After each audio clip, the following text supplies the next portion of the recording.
Okay, we're recording. Okay, I am calling this meeting to order at 12:50 p.m. Okay, and oh. Yeah, okay.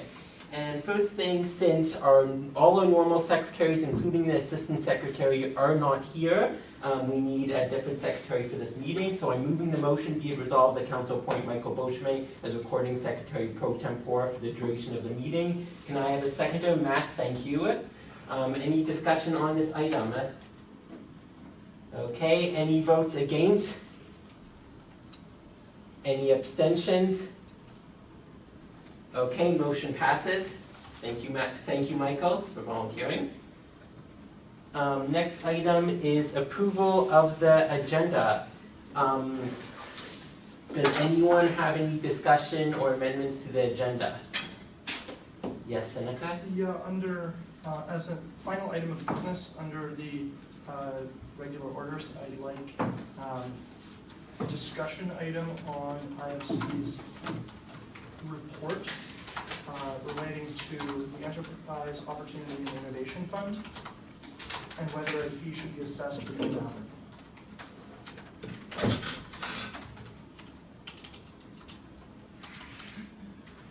Make that way bigger.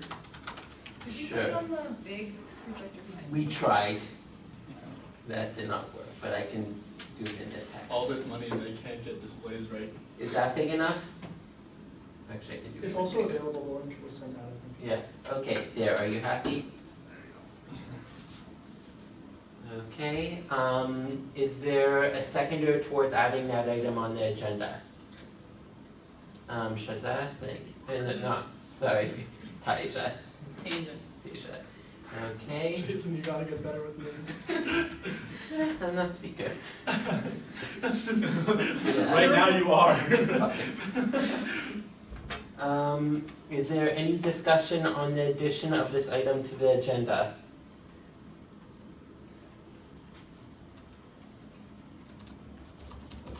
Okay, seeing none, are there any votes in opposition? Is there any, can I assume consent of the assembly? Anyone against adding it? Okay, it's added. Okay, any other items related to the agenda? Ellen? Could we amend the agenda to read August regular meeting? I don't think we actually need to. Okay, That's a clerical item Yeah. that should be perfect. fixed. We use in the LaTeX code, there's an alias for it, so it just auto-populates. So my hunch is that the web browser they were using or their local computer probably was on the wrong date. Okay. Anything else regarding the agenda? Okay, seeing none, the agenda has been assumed. Okay, I will now proceed to the territorial acknowledgement. The University of Waterloo is on the traditional territory of the neutral Anishinaabe and Haudenosaunee peoples. The University of Waterloo is situated on the Haldimand Tract, land promised to the Six Nations, which includes 6 miles on each side of the Grand River. Okay, approval of the minutes. We do not have minutes yet, so this item is actually being dropped from the agenda. And we will get to that at a future meeting. My apologies on behalf of the various secretaries.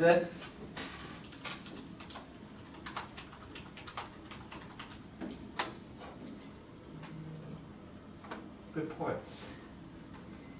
So, yeah, we are now going to proceed on to the reports. Yeah, whenever you are ready, Michael, and have found I'll some. switch seats with you quick. Take I minutes. think I'm good. Okay. I'll populate it later. Do you want me to pull up your report, or is it not necessary? Nope, not necessary.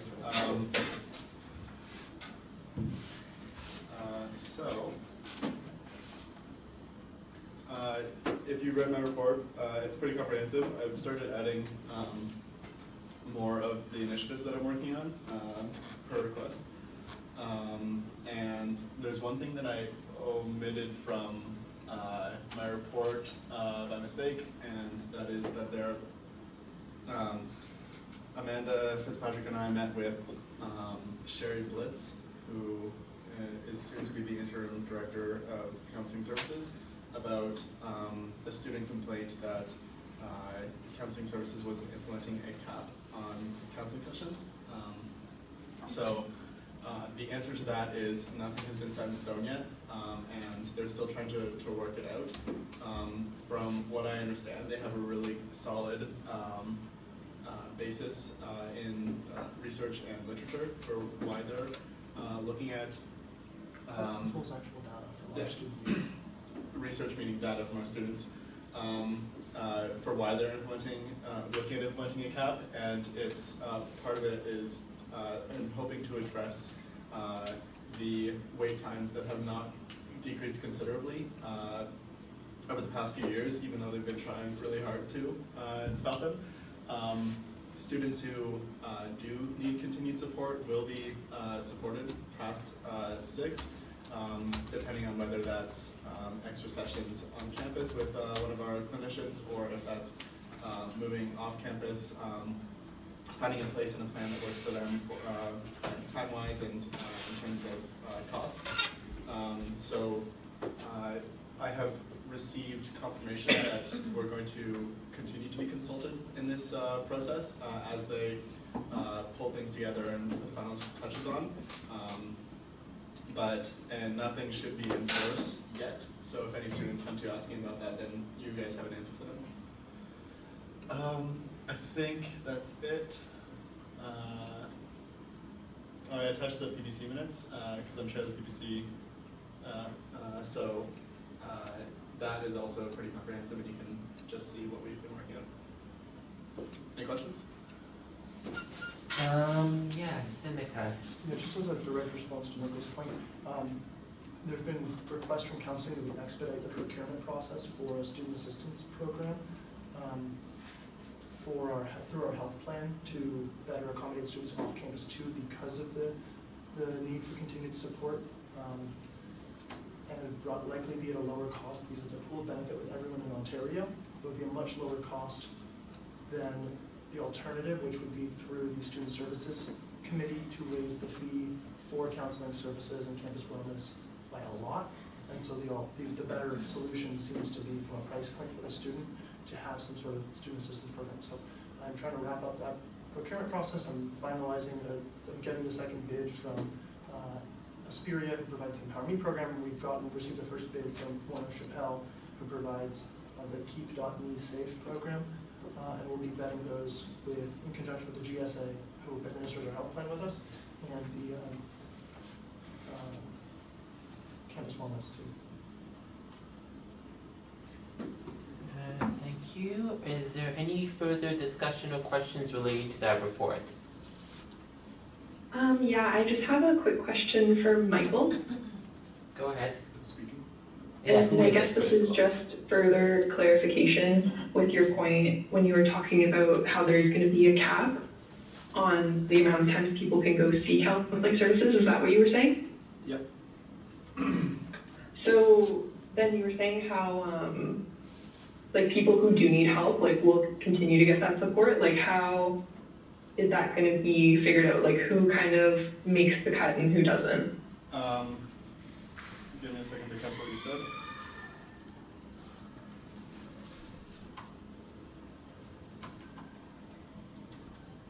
So, of particular interest are the 20% of people now who do use more than 6 sessions per year.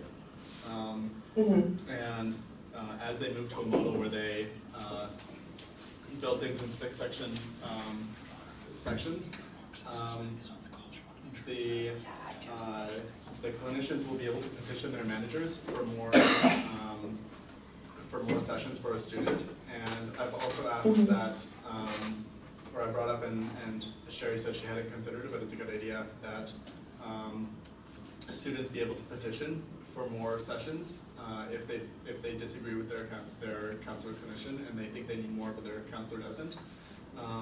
And for the people who are currently receiving more than 6, current considerations include whether counseling services is going to transfer those people to a more sure long-term care with, I think they use Delton Glebe a lot, which has a sliding scale in it. And another is they're considering grandfathering in those students for a year, 2 years, or maybe until they graduate. And they are also considering of those people who need ongoing support, who in turn is offering support to other students as a volunteer for MATES, for CRT, and probably soon to be expanded to other peer supports, especially offered through the equity seeking services. How to continue to offer them support, because they are, by doing their work, they're decreasing the load overall on counseling services. So counseling services is fine with seeing those people more than 6 times a year. True. Okay. Do you think, like, that sounds good, like figuring out long-term care, and especially once you leave, having that alternate source?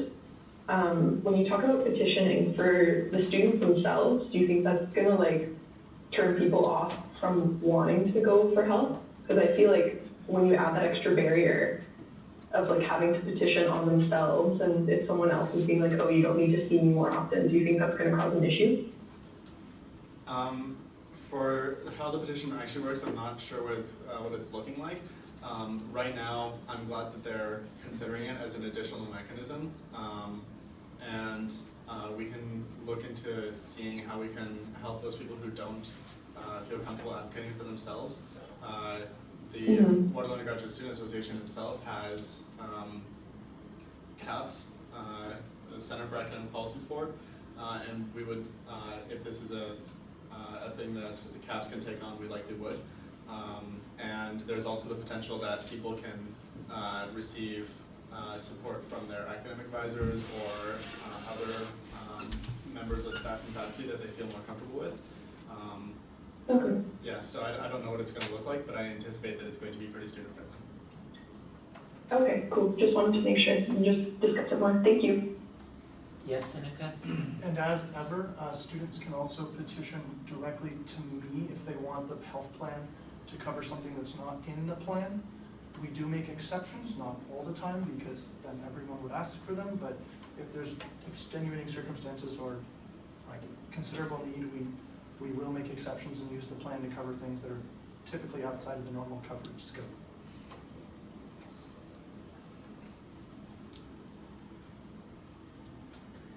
Okay, is there any further comments or questions related to the President's report?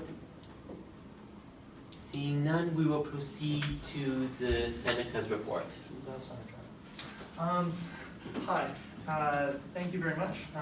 Quick human resources update. We've hired our IT manager role and our communications manager role. So if you have an opportunity to speak to any news groups or Imprint offers you an interview or anything to that effect, there is a new communications manager to support counselors, executives, and directors. With that, her name is Kate. You can swing by and say hi to her if you're in the SLC, where she's trying to visit areas around campus. So if your society, if you're interested in having her visit your society, just let me know and we'll arrange that. I'm sure she'd love to too. She's from the McMaster and Mohawk campuses, is her past experience. So I'm sure she'd like to get to know our campus a little bit. We also have a new IT developer to help support things like the vote.wusa.ca project and similar, so we can keep up with the number of IT demands that have been made in the last couple of years, in addition to the new demands based on optional fees to do policing. And the final rollout of our new organizational structure should come soon now that we've got job descriptions in. As an update on the Student Choice Initiative, we're still working with finance on finalizing a MOU for fees data, but in the meantime, we should be receiving aggregate data. That was supposed to come this past week. It did not come because of some delays on the finance side. We will get in touch with them early next week and get an answer on that. Budget Appropriations Committee will save for later. Same with the Internal Funding Committee for those committee reports. I met with the provost, associate provost on competition on campus to ensure that student businesses can continue to thrive, and we have a fair, guidelines for what a fair competition on campus looks like with B2B food services and retail services. I'm also looking at working with the Office of Advancement to raise alumni donations and contribution to the Student Life Endowment Fund and the Enterprise Opportunity and Innovation Funds, so that we can do more to support students using those funds. The Legal Protection Service contract has been signed as of Thursday. So on September 1st, all students will have access to a lawyer on issues related to academic rights, housing and tenancy, and employment rights, including co-op and work-term safety issues. And that it goes beyond co-op. It's also for anyone just working part-time or similar. And they'll have access to a toll-free legal aid helpline. The rest of my update, I think I gave some information about the Student Assistance Program during Michael's report pertaining to the changes in counseling. We've implemented a new risk and safety assessment program at the direction of the university, which applies to societies and the Federation as a department. And I've been working with Let's just let someone. Now joining. and I've worked with WATCARD to see if they could be structured as a student service, reducing the overall cost to students on campus by having a one-time termly fee, as opposed to having an upcharge on every single purchase. When you lose your WATCARD, you shouldn't have to pay $30 to replace something that takes less than $1 to reprint. It's right now operating as an ancillary, which means it's a cash cow for the university. Having a small ancillary fee for it or bundling it with a current student service fee would massively reduce on-campus prices and expenses for people on campus. It would also allow them to redirect their off-campus focus using the revenue they gain from off-campus amounts and reduce their vendor surcharge so that you could use your WATCARD for more things off-campus. It would likely also mean that flex dollars could be reviewed so that it's not a scam anymore.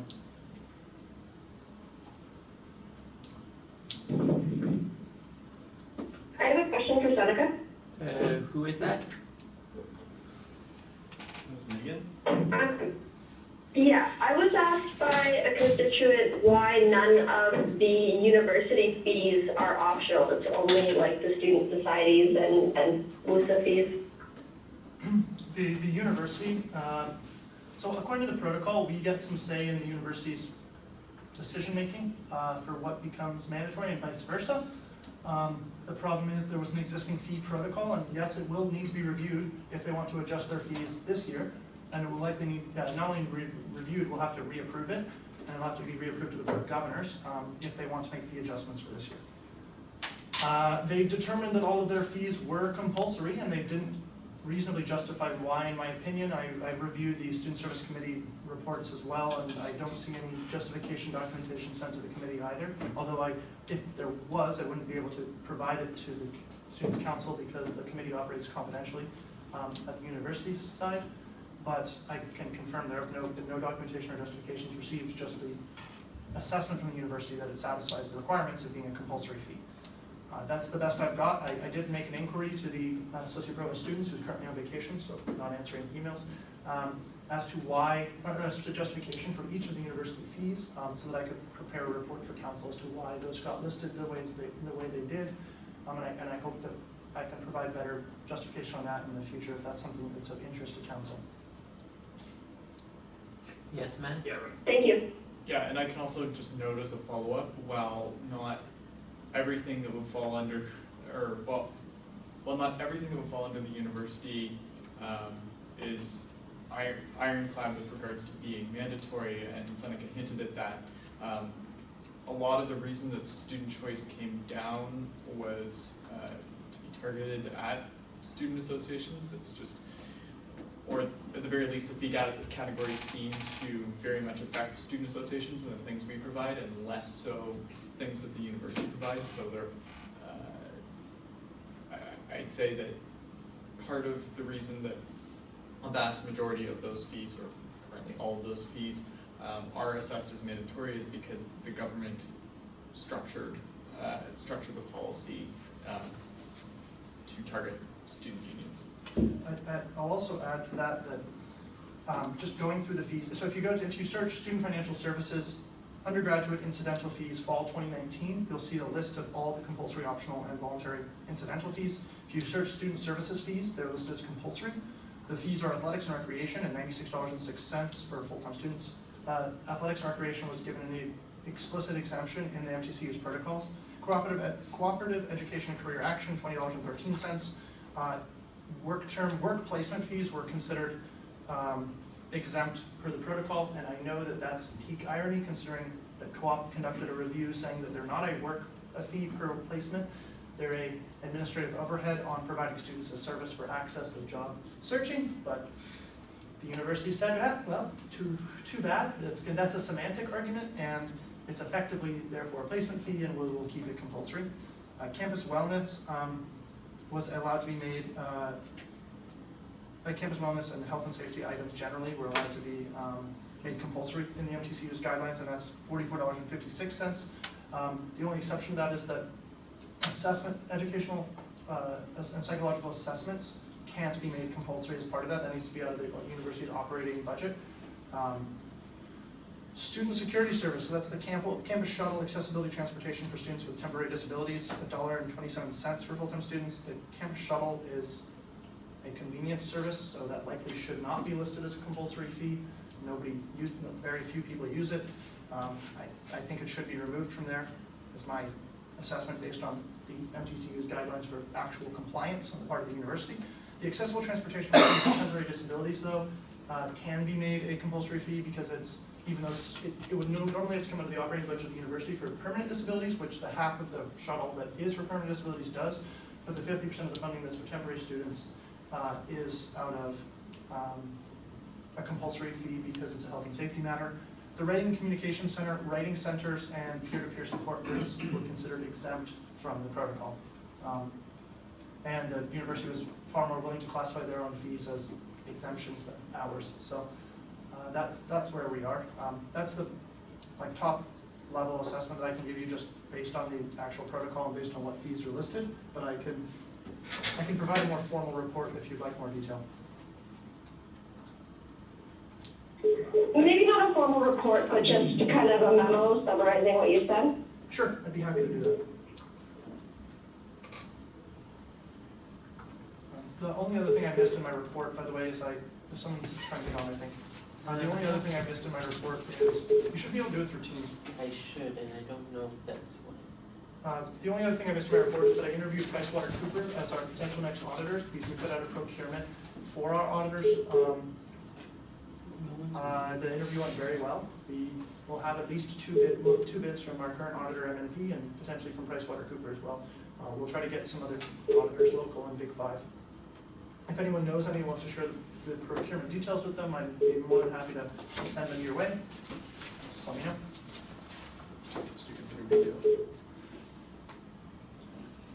Yes? They need to make a procurement offer. We can't. I can solicit, but so.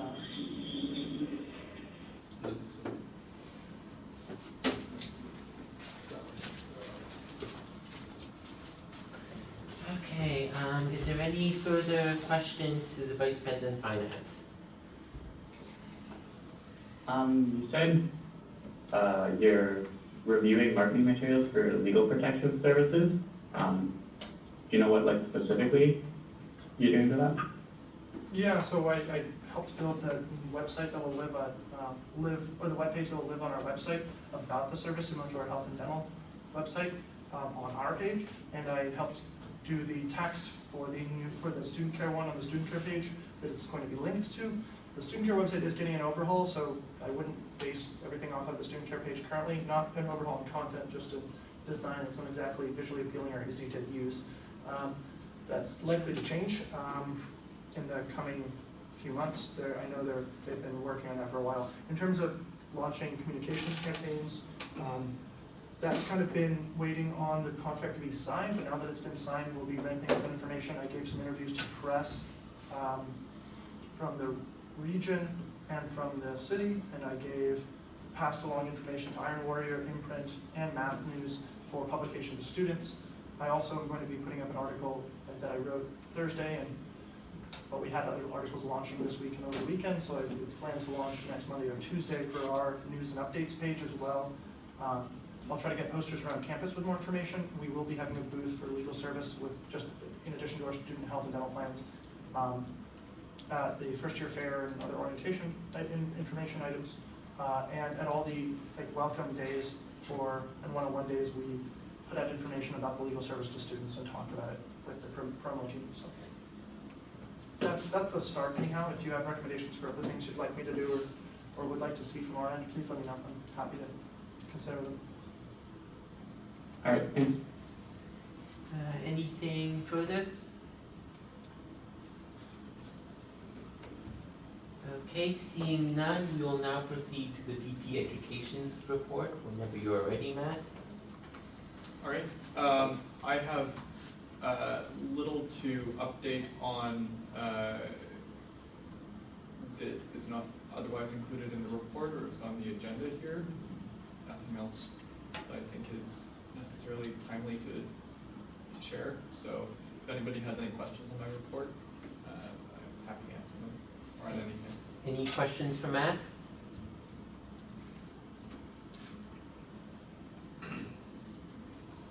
Okay, seeing none. So VP Student Life is currently on vacation. I can give a small update with some of the items that the student life portfolio's been working on that I've been Stuff monitoring that from aren't a in the management report? perspective.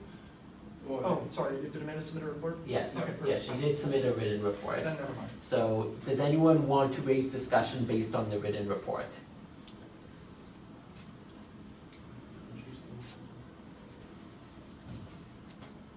Okay, in that case, we will move on to the Board of Directors report. So Connor, whenever you are ready. Okay, thank you. Not much to report on. Probably the most exciting thing the board did since the last meeting of council was we did approve the legal protection service contract, and it has now been signed, as the VPOS previously mentioned. The other point that I will bring up is from the board annual plan, which was approved at our July regular meeting. In it, one of the governance objectives was to do a review of the current executive staffing structure. And from that, we're proposing to make just a small select committee to review the current executive and executive committee structure and prepare a report proposing any recommended changes or staying the same based on best practices of other student unions or other not-for-profits. The terms of reference of that are not finalized. We're planning to do that at our September meeting, but we did at our meeting just this past week agree on voting committee membership, which will be 2 non-executive directors and 1 member of council.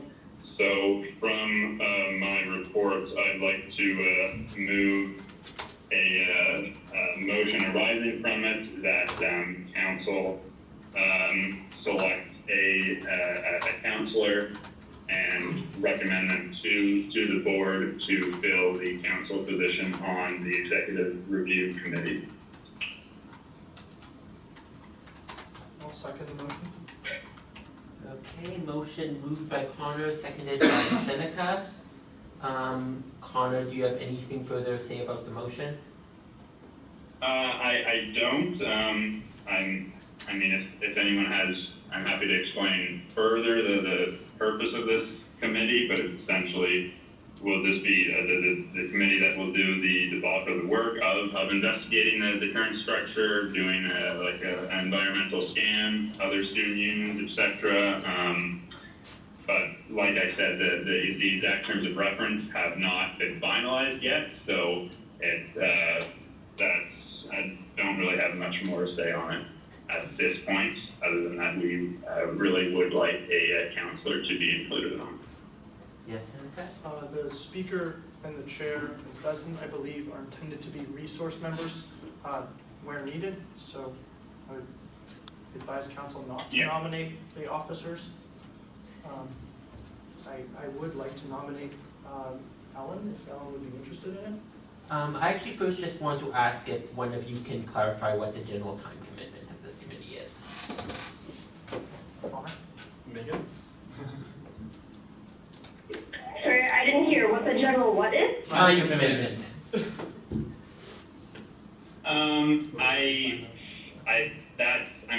great question, but it's really tough to answer, and it'll really be up to the committee on, you know, how in depth they want to go, how much research they want to do, and that could hinge on how the terms of reference are written and what exactly the objectives of the committee are.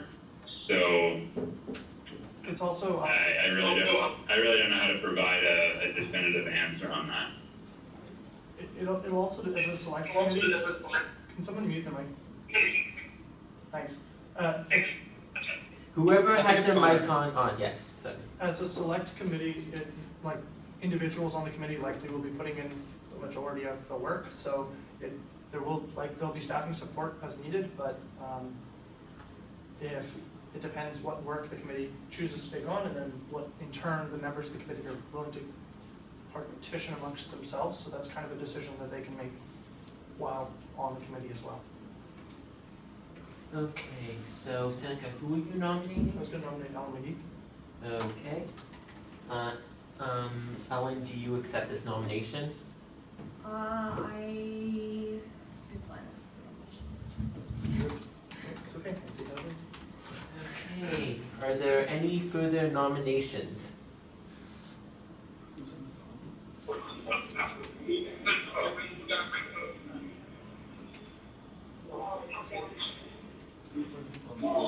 Please, look at people on the phone. A lot of people in the bunch. Because I need to know the music I want to nominate somebody. Is there a specific council you want to nominate? Strategic thing is to nominate somebody. True. I will not accept that, Matt. Be running contrary to Robert's rules now. I mean, I think Edward would make a pretty good addition to the committee, and he didn't take on a bunch of committees because at the time he was assistant secretary, right, but now we have an appointed I secretary. can try asking Edward. I think Edward's in the call. No, he not anymore. Not anymore. Oh, I didn't catch that. When did you leave? At about 12, about 1 o'clock. Okay. You don't actually need to know.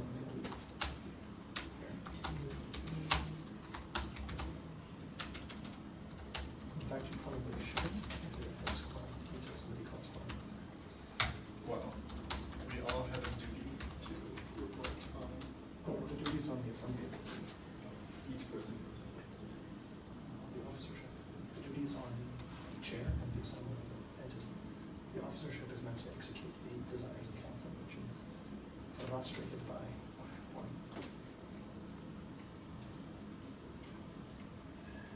It's okay. Actually, the court rulings on boards that operate without quorum, and it's been upheld that there's no onus on the executive to call quorum. Interesting. Chairs have been found in contempt of their duties for failing to. Where it's obvious. Okay, Edward declines. Edward declines.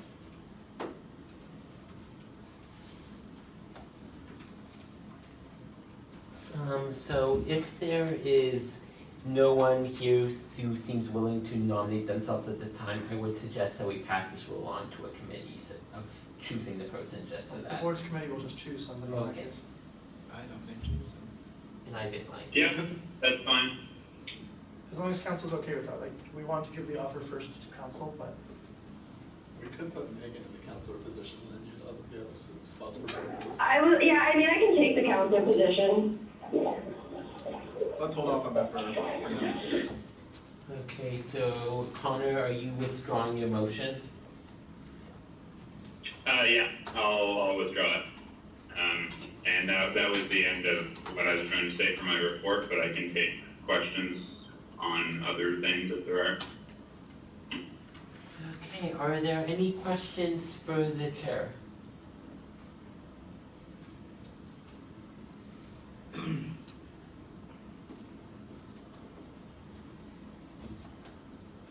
Okay, seeing none, we will now proceed to representative reports. So So we will go, since only one caucus submitted a written report, we will just go through each caucus and see if they have anything to say. So applied health science. No, nothing important. Okay, arts. Nothing from us. Any of the arts counselors on the call, do you have anything to report? I'm good on my end. Okay, engineering, I don't think I have anything to report. Megan? Nothing to report. Actually, sorry, I do have something to report. I might as well just take this opportunity to welcome Delaney here. This is officially her first day of office as ASOC Presidenta. So yeah, welcome here. Hope you enjoy this. Thanks. Okay, environment. I don't think anyone from environment's here. Okay, math, here we go. Whoever wants to go up. Hey everyone. So, has everyone had a chance to read the 16-page report that I submitted? I'm gonna go ahead and assume not. Can you provide a, yeah. Pretty much, we have been dealing with the grand old co-op tuition issue for months now. We being 6 students, myself included, that would be Dion, Bilal, June, Tiana, and Alex. Those were the originals. We wrote a letter to the provost saying that they were pretty much overcharging co-op students' tuition. We waited, we got a response, and we have now decided to go and submit this report on their response to you, being Students' Council. Alan Lee, President of MASOC, has also become involved in this quite much. So on average, they're charging international co-op students about $10,000 more than they should by the end of their degree. We pointed this out and they pretty much said, we hear you. And that was it. You expected me to say, we hear you and here's what we're doing, but the response is pretty much, we hear you. I get what you're saying. With not really much intention of doing anything about it. So with that, we have a motion to submit to you guys. Jason, would you like me to read out the entire motion? Actually, no, you have the better typed out version than I do. Yeah. So just so people know, this was the motion that was at the end of their report. I made some restructuring to their be it resolved clauses to make it more clear. These are changes that I informed the councilors involved about, and they approved of these changes. The spirit still remains the same. So John, I presume you are moving this motion. Is there a seconder to the motion? Sorry, this is a different motion than was submitted in the report? It's just been restructured. Are there any comments? Yeah, No, it's 2 restructured for paragraphs were made, be it further resolved, instead of numbered items under the be it further resolved. So I'm So all the looking. wording is still the same. Okay, so I'm looking for a seconder for this motion. I'm just waiting to see if another math counselor wants to second it. We do have the other members who wrote the letter. We have June. June is a councillor, and Alan. Alan is also the president of MASOC, being a councillor. Okay, unfortunately they are not present, so, okay, Seneca, you're seconding? I prefer someone else did, especially if we have to. I can second this. Who was that? This is Diana from the map. Oh, yes, thank you. Thank you, Dan. Okay, so I will read parts of the be it resolved clauses. Be it resolved, the council rejects the notion that co-op students paying higher tuition should be offset by increasing earnings in later work terms. Be it further resolved that council supports a comprehensive and predictable tuition framework for all students without prejudice of preference, which is uniform across the university for academic program tuition, and which is understandable by and accessible to all students. Be it further resolved that should the university refuse to agree and take action to the effect of the above clause, and then these are mandating the president to request interpretation and support to the Board of Governors to ensure parity between costing, and then mandating the president to further request a predictable tuition model. Be it further resolved that should university or the Board of Governors fail to support equitable academic costing among students, the university should then inform the students that co-op students will pay higher tuition, and then if the university doesn't agree to do this, then the Federation of Students should, to the best means that it can, take action to inform students of that. Be it further resolved that if the executives are to consult council if students are being informed through them that co-op students pay higher tuition, so that information distributed will be consistent and contain the full additional cost to students. Okay, is there any discussion on this motion?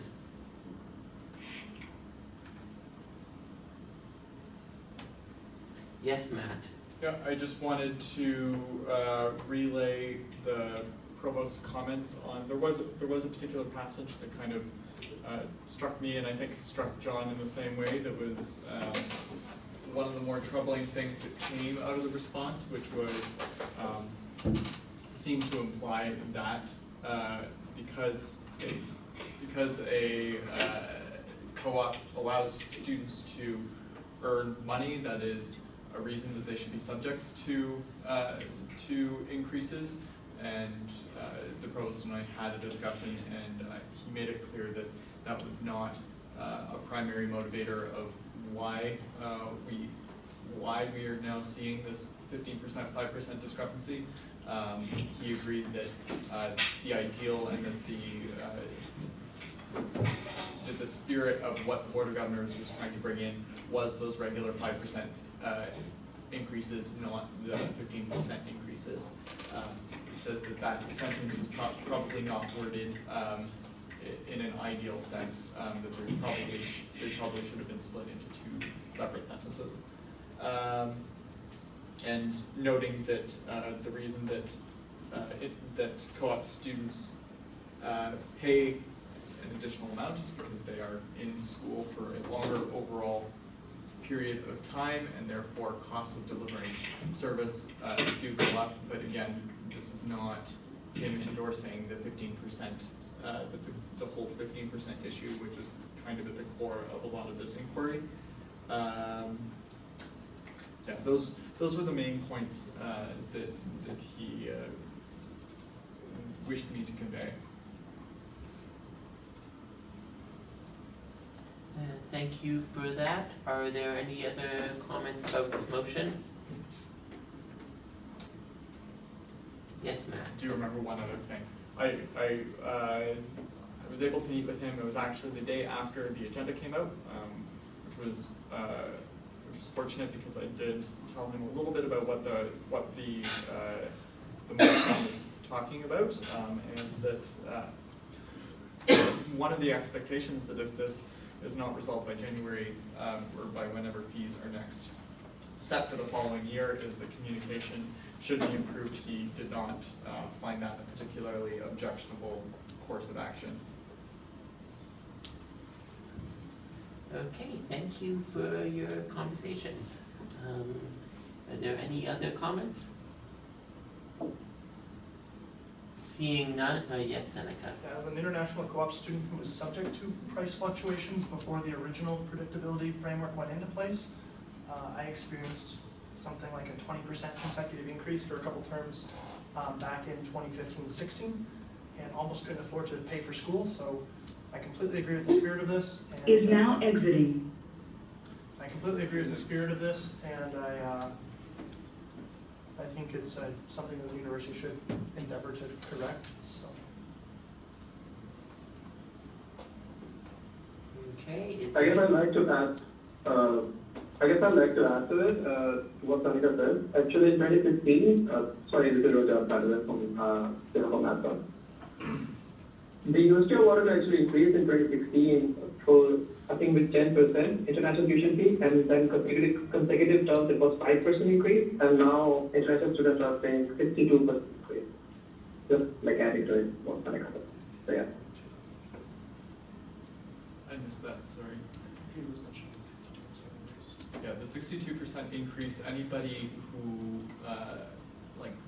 that is not subject to the same kind of issues that will arise. That has already been fixed within the way that they're going to be assessing tuition, to my understanding.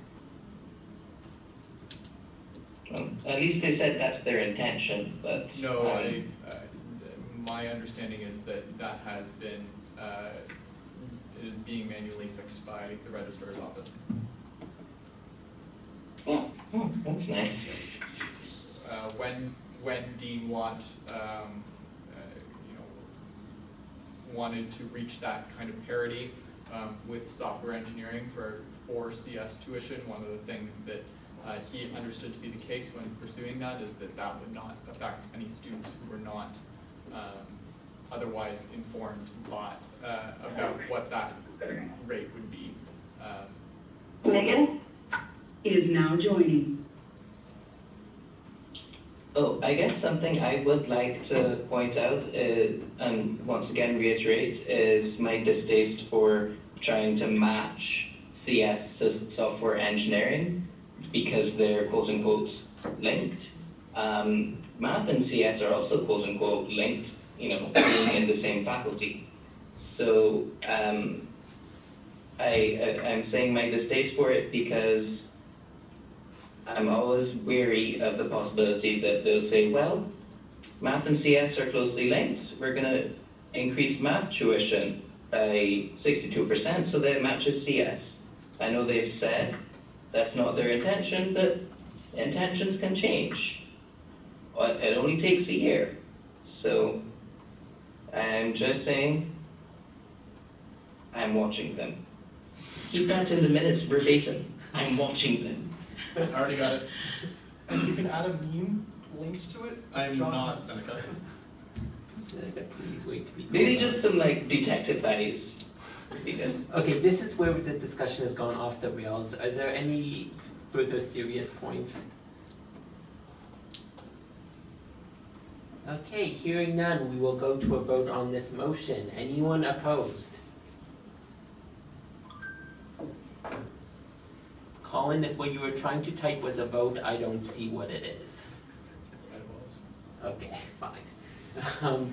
Anyone abstaining? Megan Town abstaining. Okay, and Michael abstaining. Would you like your abstention noted, Megan? Tasia is abstaining. Sure.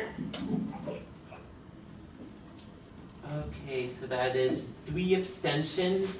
The motion passes unanimously. I'd like my note. Can I have my vote in favor noted, please? Likewise, it's not like people abstain, so I'd like my note. Okay, well, normally unanimously means no one's opposing, but whatever, I'll write carries.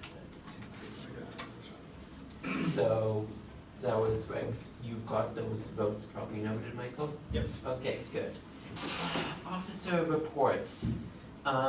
So I am the only officer here, so I will be the only one making a report. Skipped. Oh, I'm sorry, I forgot all the other faculties. My bad, this motion was it was too long, I lost track.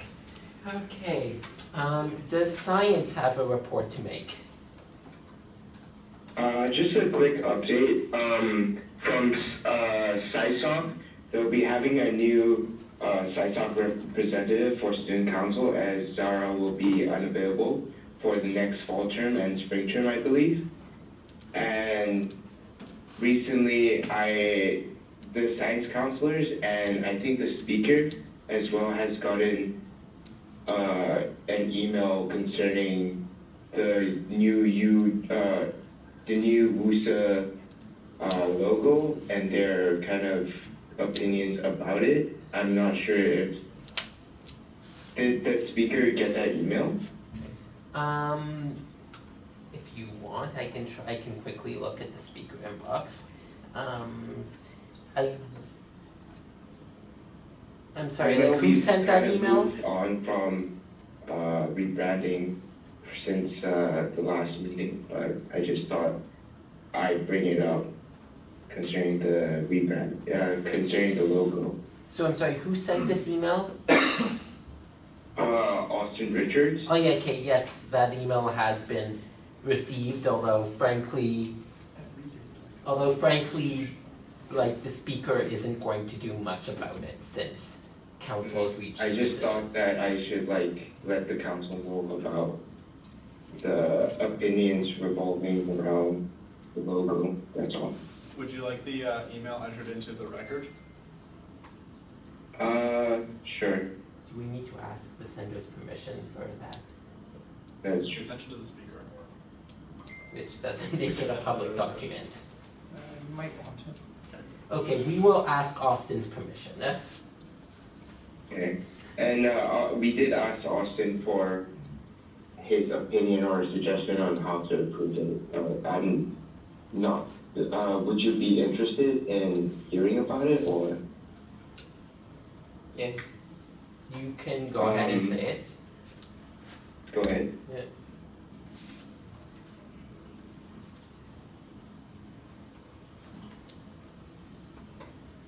Yeah, are you?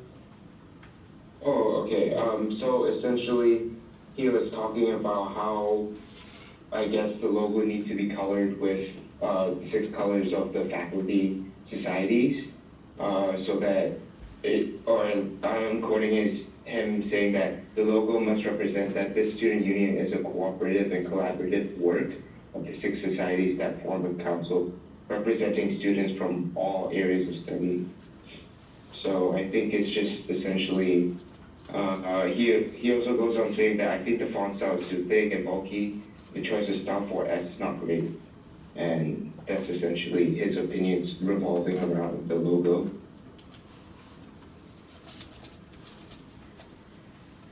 Would you be able to send that to me later so I could capture your quote in the minutes? Yes, I will send it to you. Thank you. Okay, and I will later today send a message to Austin asking his permission to share the email, and if he grants that permission, that will also be included in the minutes. Okay, sounds good. So is there anything else from any of the other science members on the call?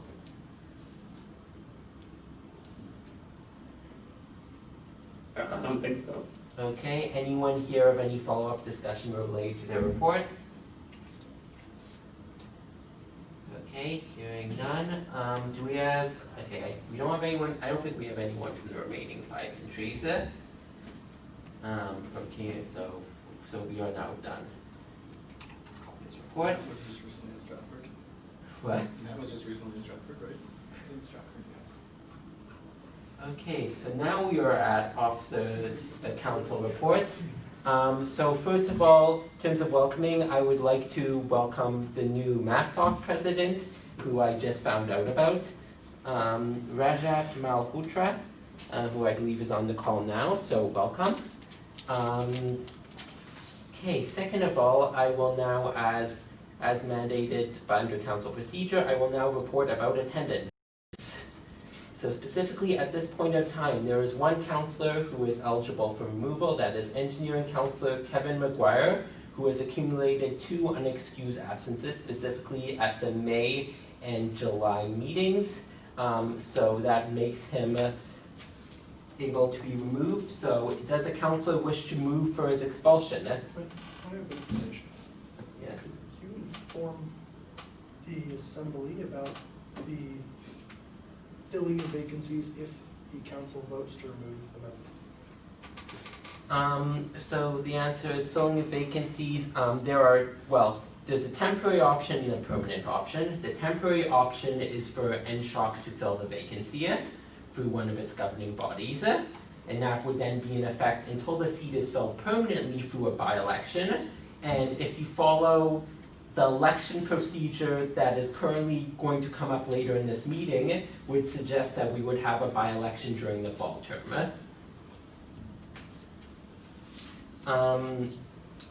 So with that said, if no one else is going to move it, I am actually going to move that Kevin McGuire be removed from his seat. And let me just actually have the motion here.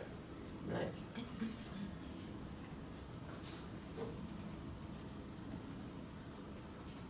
There. So I am moving that Kevin McGuire be removed from council due to his absences. Can I have a seconder for that motion? Okay, Michael, thank you. So yeah, I just mentioned, as I said, as he's been absent in May and July. As required, we did send notification both following his first and second unexcused absences. So he has been forewarned that this vote may occur. He did not provide any sort of justification to the speaker regarding his absences. Yes, Seneca? My only comment, and I tend to agree with removing Councillor Truitt, is that considering we are a few members above quorum, I think it would be more appropriate to wait until the first meeting of September, the first regular meeting of September, when people are on term and there'd be a larger assembly here to have a discussion on it. In part because I don't know if co-op has had any impact on the member, and I know that's been an issue in the past. I'm not defending his actions. I don't know Kevin McGuire. I know that my general opinion is that there should be, we can make a decision, but generally I believe that more councillors should be involved in considering the extent of the decision in question. To overturn an election, in my mind, is a big decision, and so we should have more people. I would encourage, though, that if we go down that route, if it's amenable to the assembly, that we ask NSOC's board or appropriate governing body to name somebody to fill the role if Mr. McGuire does not show up to the September meeting, and can be removed as a preliminary item at the September meeting, and we can ratify the appointment of someone else, so that engineering is not without their votes. Engineering is entitled to a certain number of votes, and if Kevin McGuire is not showing up, he is depriving the faculty of their voting rights at the assembly. That would be my suggestion as an alternative to the removal vote. Yes, Tasia. Yeah, I agree with everything Senator said. I just think it's not really an appropriate time. Like, there's very few people attending like the meetings this summer. Also, like, I mean, I feel like maybe there's something else going on behind the scenes. Like, maybe our first option shouldn't be to kind of like expel him, just to maybe see if there's any way someone can help him, or yeah. Okay, this is where, if I wasn't sharing the meeting right now, I would say comments. I'm going to ask Megan, as another engineering council, if you'd like to make comments about Kevin. As it pertains to his role on council? Yes. It's an important distinction for the minutes, please. Megan? Is now exiting.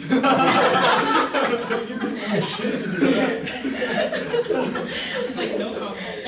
Can I actually disagree with Tasia and Seneca as well? I don't think it's like you should be doing a lot of That should go. exemptions from attending meetings anymore. Do the Engineering Society presidents have comments? Because ultimately you lead your caucus on council, and I'd be curious what your thoughts are. I can speak on this. I know Kevin is currently in co-op over in the States. Megan is now joining. I know he hasn't come to meetings. I think he was at one, and at that meeting I know he like presented some valid discussion and was engaged in conversation, but I know he hasn't been making an effort to come to the rest of the meetings. And then I think if he came to council, he would be a valuable member, as he has good things to say, but if you're not going to try to come to a meeting or not put effort into doing your role as a councillor, then someone who will should fill the position. Okay, at this point, I'm just going to speak as an engineering councillor. I would say that he has been, first of all, we've had a group chat as like the engineering council since the election ended, and in that he has been practically non-responsive. He sees messages that generally doesn't engage, including when we're asking him direct questions about him, showing up to stuff. His attendance at the June meeting was largely predicated due to him receiving a first warning about the potential be removed, led towards him ending up calling into that meeting. I will admit he did make a valued contribution at that meeting, but that took a fair bit of prodding. And so therefore, as a councillor, my personal opinion is that he has like shown to the other engineering councilors that he has been completely disengaged and does not have much interest in the position.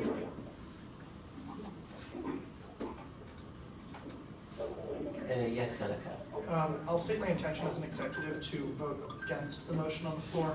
The reasons I stated earlier notwithstanding, I also think that as a vocal critic of some of the things that the executive have proposed and carried out, I think to remove a critic of ours is inappropriate, and so I will not be voting to. Hi Seneca, sorry to interrupt you, but you guys sound really choppy. Yeah. Sorry about that, is that better? Yeah. It's just, there sounds like there's background noise, Oh, so that's if someone anyone else on who the has a call could just like microphone. mute themselves and then maybe speak slowly. Can everyone on the call mute themselves perhaps? Thank you. Notwithstanding my previous comments about overturning an election result with a council that's 2 or 3 people above quorum right now, I would be remiss to vote for this motion, not because I don't agree with it in principle, but because I think I hesitate to remove somebody from council who has been a critic of things that have come from our offices, especially when it's been valid criticism, as Alan pointed out. So I would like to suggest that we amend the motion on the floor to be that Mr. McGuire is invited to attend to speak to his own defense at the September meeting, and that council requests that NSOC appoint a pro tem member in the event that Kevin is removed at the September meeting, so that engineering does not reduce its voting rights on council in the meantime. A second. Just a moment while I type this out. You can phrase the language how you wish, Jason. Well, this isn't the official writing, this is just me writing for people to see it.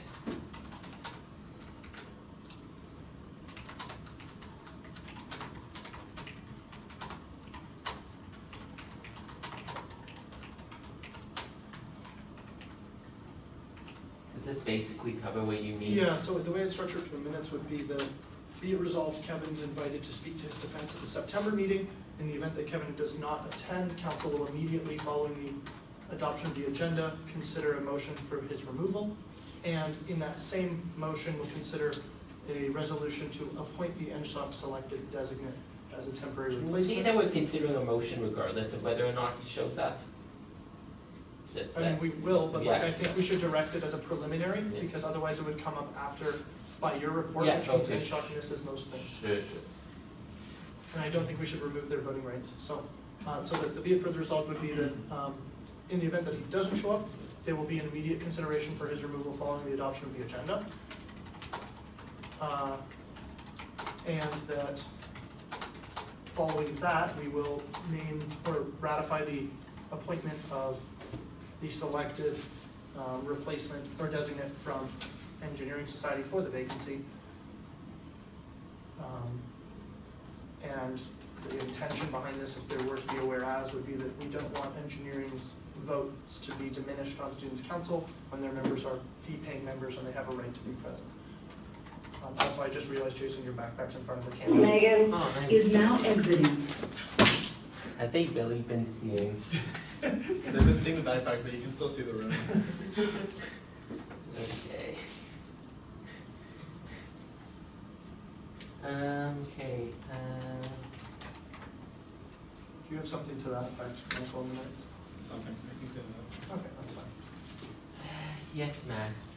I just have a question on the procedure as to whether we could whether we can actually amend this without the original, well, whether we can amend something like this, because it doesn't seem to require a second, and it doesn't seem to require, or it doesn't seem to be something that I know could be amended.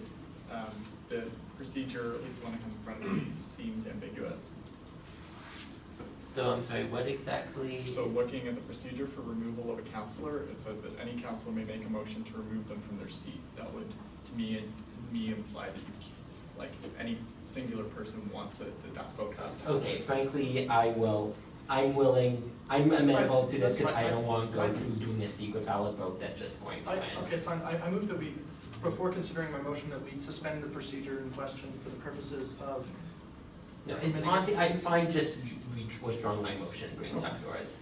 And yours will be a suspension of procedure requiring a 2/3 vote. Correct.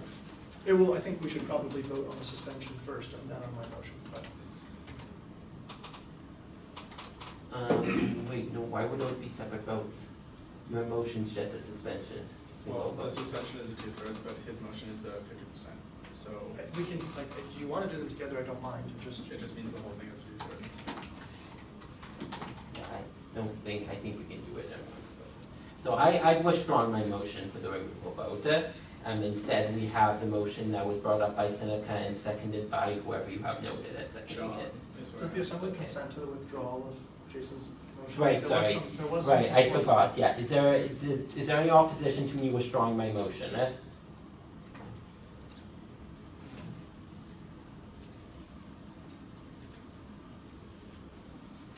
Okay, by the way, Megan has informed us that she is having technical issues staying on the call, so she is no longer remotely present. Okay, so there was no opposition, so that motion got withdrawn, and now we're now considering this motion here. It is over suspension of procedure, so it will require a 2/3 vote. Is there any further discussion on that motion?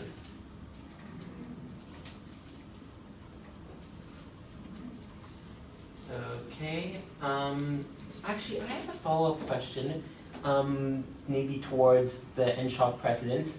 Will you be able to do such a thing before, I actually will tell you, before September 15th of selecting a person? Select someone else? Yeah. Before September 15th?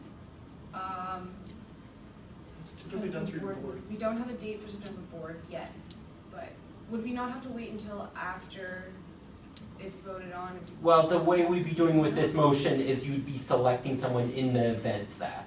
Okay. So yeah, would, I don't think we should be electing a replacement for him until we know whether it's actually needed. Because then you just sort of have someone sitting on standby, and I don't really think that's what we want to do, because if we want a new Feds counselor, then they should come in as a new Feds counselor, not being, oh, by the way, you're going to be the standby counselor, just in case our previous counselor bails out. yes, I mean, reserves are a thing. okay, Matt, go ahead. There are things, I don't know, Ellen, the fall term is your is technically your council, but I don't think you'd be having a meeting before September 15th, would you? Because that would leave you having to elect someone in your first meeting. Kind of information. Term officially starts. Is it not the Engineering Society Board that has historically appointed the membership for the pro temp seats? It is, although it could be either board or council that does it. Let me check what day our council is, sorry. We have our first one on the 18th, our first council meeting on the 18th, and then we haven't scheduled board meetings for September, which we'll be doing soon, but we haven't scheduled a date. So we can try and put it before the 15th. Wouldn't you also be able to do an online Yeah, we vote can with do your? it both well. Yes. Yeah, for ASOC people as well. Okay, Matt, go ahead. Yes, I do have a question for the chair and the president.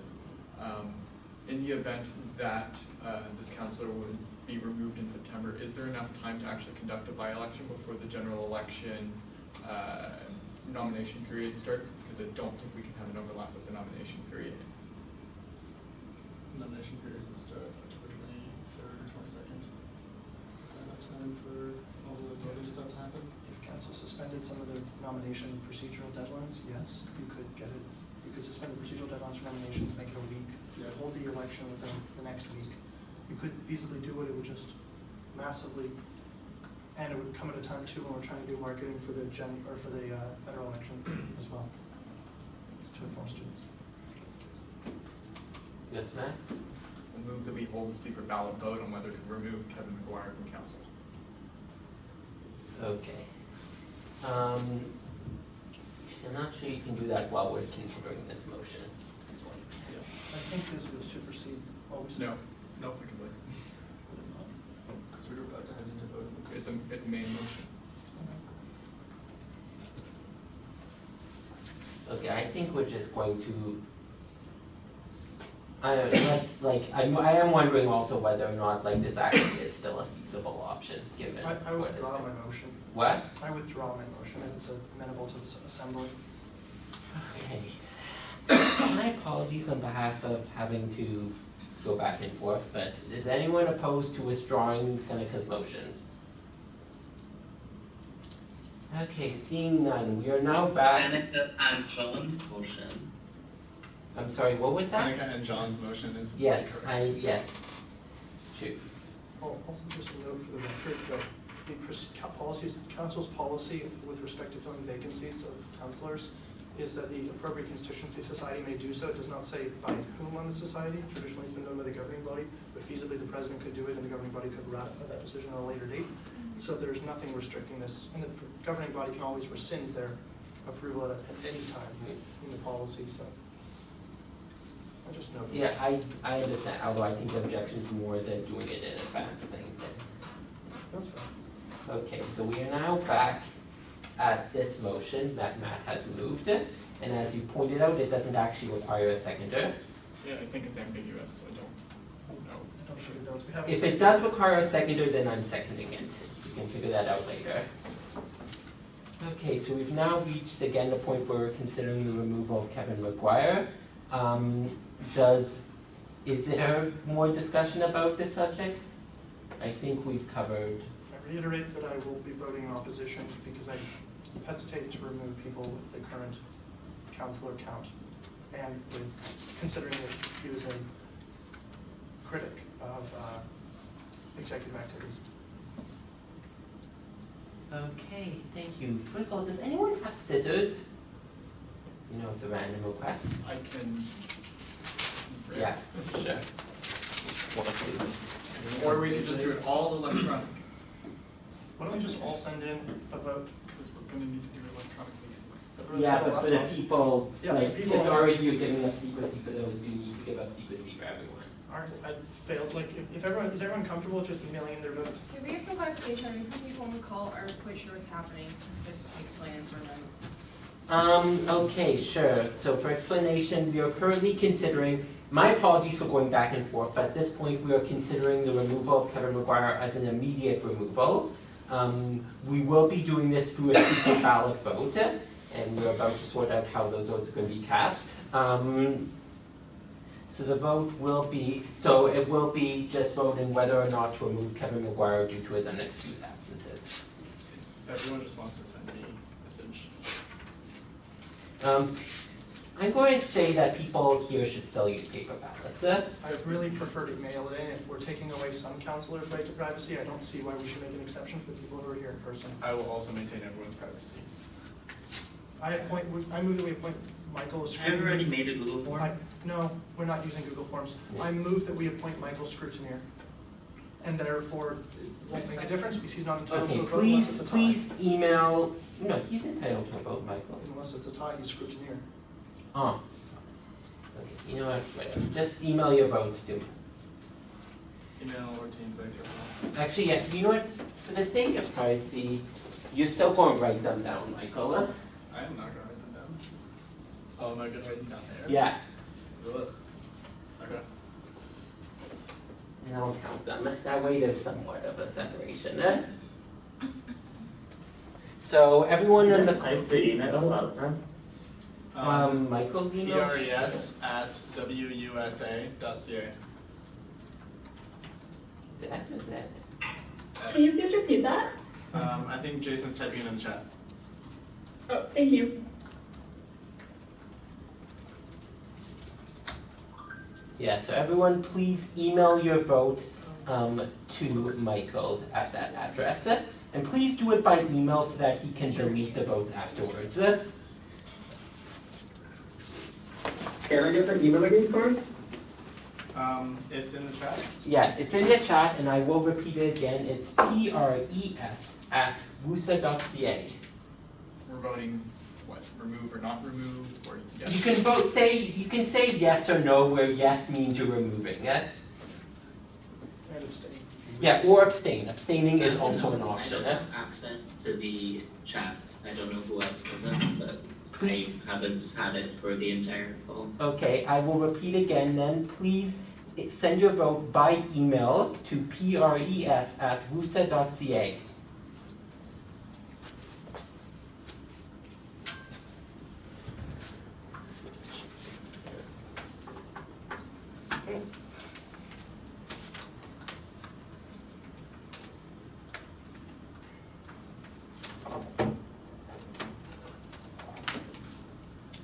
Just to clarify, Michael, since I am scrutineer, you do have a vote. You can just write it in one of those papers. So we don't think scrutineers don't have a vote when it comes to secret ballot, I'm not sure. I'm also unsure about that, but I don't feel like looking it up. If Kevin ends up getting removed, will he have a chance to defend himself? I know he's been given a few chances to explain his absences, but I just was curious about that. Like, this is a non-reversible action if that's what you are referring to. He could, when the time comes for a by-election, there's no reason he can't run in it. But yeah, but I will reiterate that he has been, sent multiple notices. Yeah, and so I was trying to keep up with like the back and forth, but did we decide to go forward with the vote just because it would just cause too much difficulties at the beginning of the term? Yes, in part, and also parts because of some discomforts among the NSHOP presidents in pre-selecting a person who may or may not, filling a vacancy that may or may not exist. Okay, thank you for clarifying. Like this way, the way I imagine this way is that there is a decent chance that NSHOP, if this vote passes, NSHOP will be able to find a replacement in time for the September meeting, given the various options they have for selecting it. I do believe we can have another expulsion vote at the next meeting since he is absent and excused for this one. If he survives this. So, We're in the middle of just, Yeah, okay, you know what, yeah, at this point, I'm just going to at least focus on the voting, since people have casted their votes.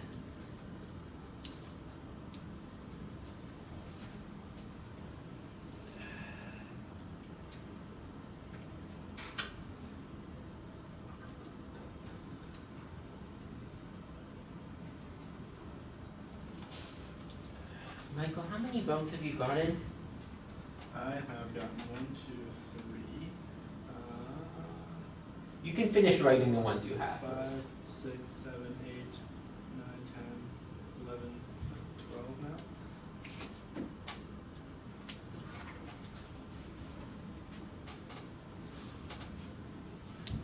Let me make sure I have the right number of papers here.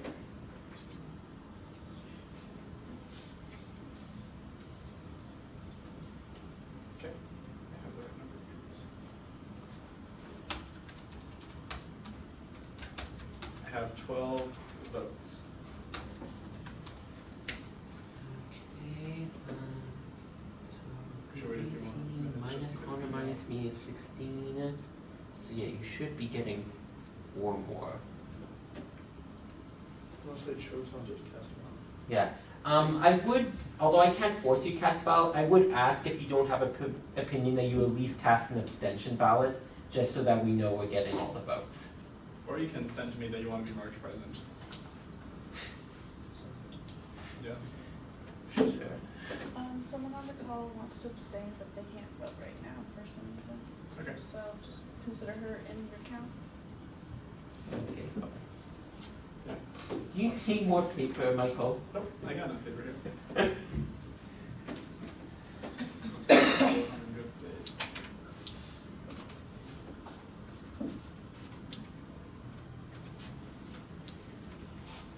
Okay, I am going to allow about 30 more seconds to cast votes. And Well, I'm giving it a minute or two because sometimes emails don't deliver right away. anyway, yes, but, yeah. Okay, can I? Yeah, I can start counting. Tap this just in case somebody. You sure you don't want more paper? No, I'm good. Okay, I'm practicing environmentalism. I feel like this is a good illustration of half-lives. It is.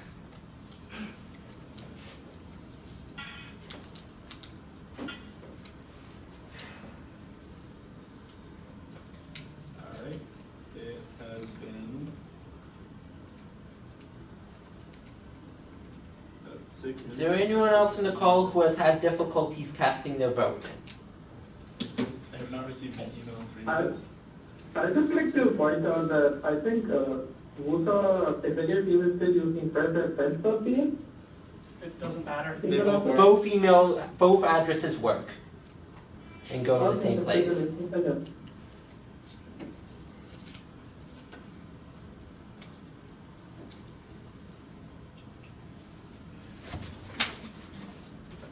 Oh. Oh, so are we done taking votes? Yeah, I haven't received any emails in 3 minutes. Okay, I am now closing the polls, and I'm just going to actually, so that's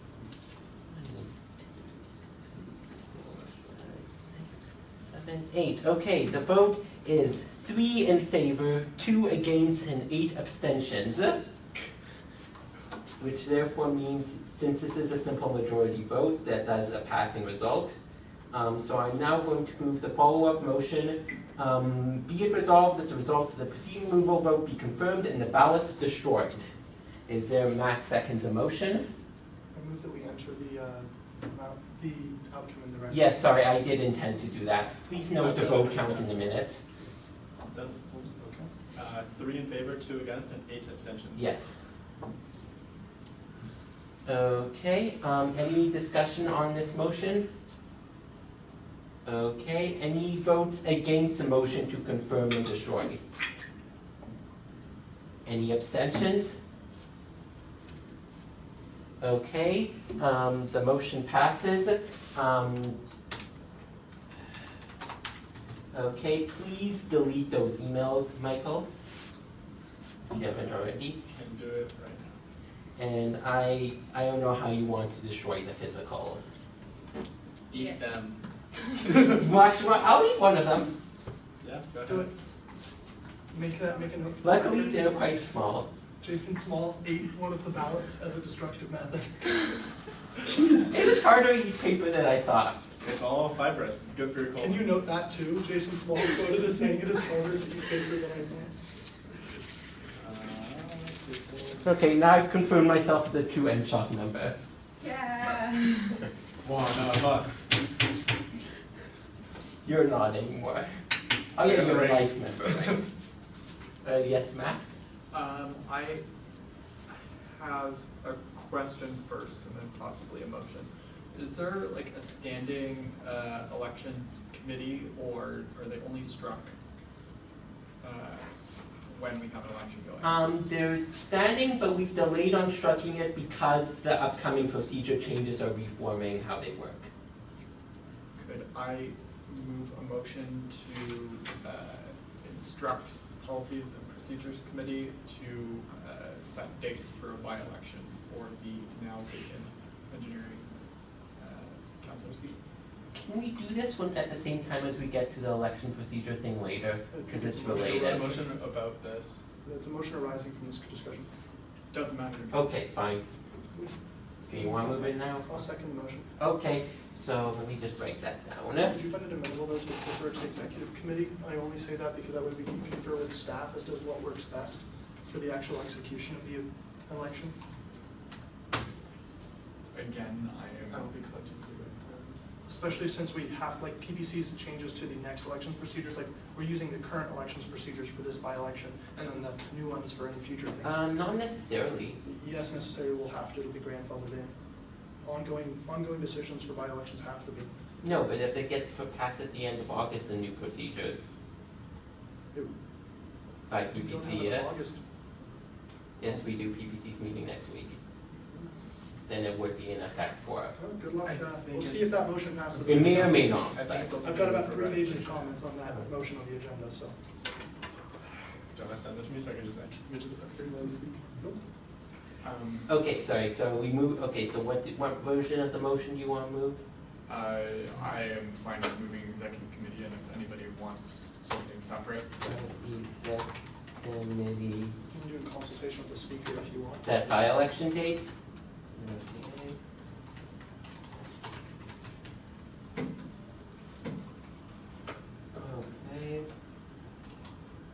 Okay.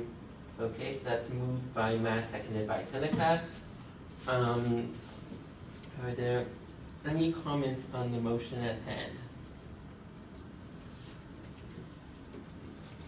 Okay, seeing none, are there any votes against? And to be clear for everyone on the call, this is a motion to have the executive committee set dates for the by-elections, which would be both to fill this vacancy and existing vacancies, I believe, since there's 2 already vacant councillor seats. We gotta rush this. Okay, any against? No. Any abstentions?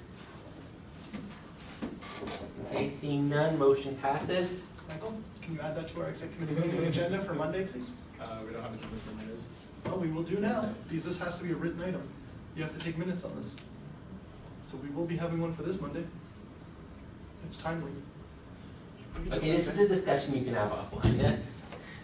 Consult staff first. Okay, so I think we're done with the art related to removal, so I'm now going to move on to the other item, my final item of my council officer report. This will hopefully be quicker. This is in relation to the scheduling of council meeting dates. For those who can't see, the dates that I am proposing are September 15th, October 6th, November 3rd, and December 1st. All of these dates are Sundays. This was done partially in consultation with the polling that I sent out several weeks ago, although there are also several constraints in relation to days that we can't have meetings, and a desire to keep meetings reasonably spaced apart that influences date selection. So I am moving this motion. Is there a seconder? Seneca, thank you. Yes, I'd Seneca. like to move a quick amendment that the December meeting be considered a pro forma meeting whose required attendance shall be the committee of presidents, and any councilors in attendance may vote and participate, notwithstanding normal quorum requirements. That I don't think I think it's against the bylaws to override quorum. it would be an executive committee of council in action, as opposed to a council meeting, acting on behalf of council, which I think would satisfy the requirement to have a monthly meeting. Would it not? I don't believe so, no. I think it says a regular meeting, and I would not consider that a regular meeting, yeah? All right.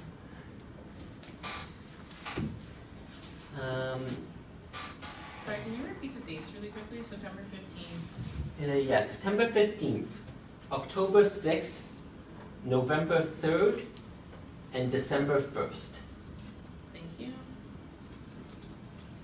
And actually, I'll type them in the chat, so just in case anyone in the call doesn't hear.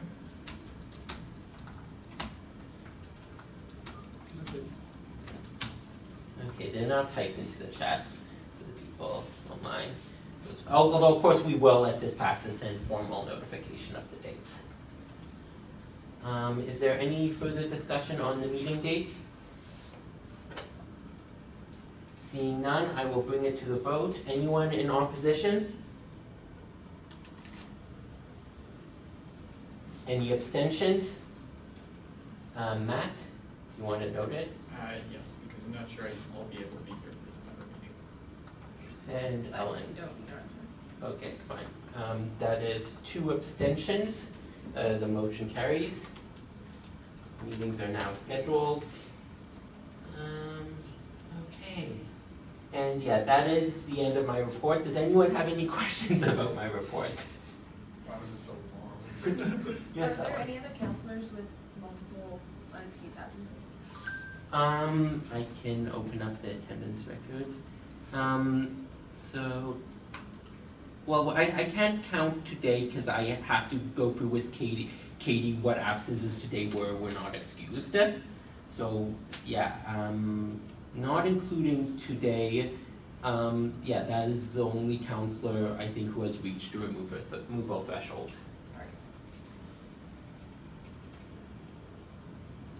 Let's say, for example, you were to include today. There probably will be, again, but I can't, because excusing absences is the sole prerogative of the speaker, and I have not carefully kept track of all the messages that got received by the speaker, so I really cannot comment. The public records are available for you to see if you want to look at them. Can we move on with the agenda? Yes, we will. So I don't believe there are any committee, commissioner, or service reports, is there? Yes. Okay, there is. Budget and Appropriations Committee is currently working on the budget. All the departments, save 2, have submitted budgets that have been finalized. I'm pleased to report that they'll be running a surplus with our commercial operations to support student initiatives. With respect to the Internal Funding Committee, the committee's approved access to conference funding for a student to attend the Herpetological Society annual conference in late September. EOI does support students who wish to attend academic and professional development conferences. Funding for SciShell, run by Science Society, was approved. Funding for the Conference on Sustainability and Engineering, hosted by the Engineering Society and the Canadian Federation of Engineering Students, was approved. The committee is currently considering 3 more funding requests from Hack the Product, a case competition and conference. iGEM, the International Genetically Engineered Machine Club, although this has now been approved, iGEM was awarded their funding, and the UNICEF Club for a gala, which was approved at 30% of their requested funding, with consideration for an additional 20 percentage points of funding based on some additional requirements set by the committee. The committee has also issued directives to senior management respecting branding for the endowments that it manages. And I'll save the last item regarding EOI fee and the committee's recommendation on that until we get to the item on the agenda.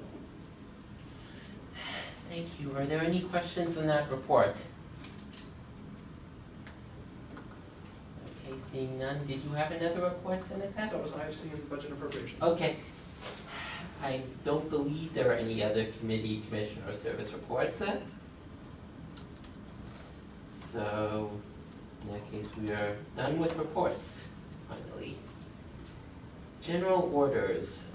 So this is the first general order item. Be it resolved, the council accepts the recommendation of BAC approving continuation of funding for member dues at the same level as the spring 2019 term approved budget, less than the amount required to be deducted in the interest of financial position of the corporation, which shall expire by the end of the October regular meeting of the Students' Council, unless council otherwise adopts the budget superseding this resolution. Moved by Seneca, is this seconded by Matt?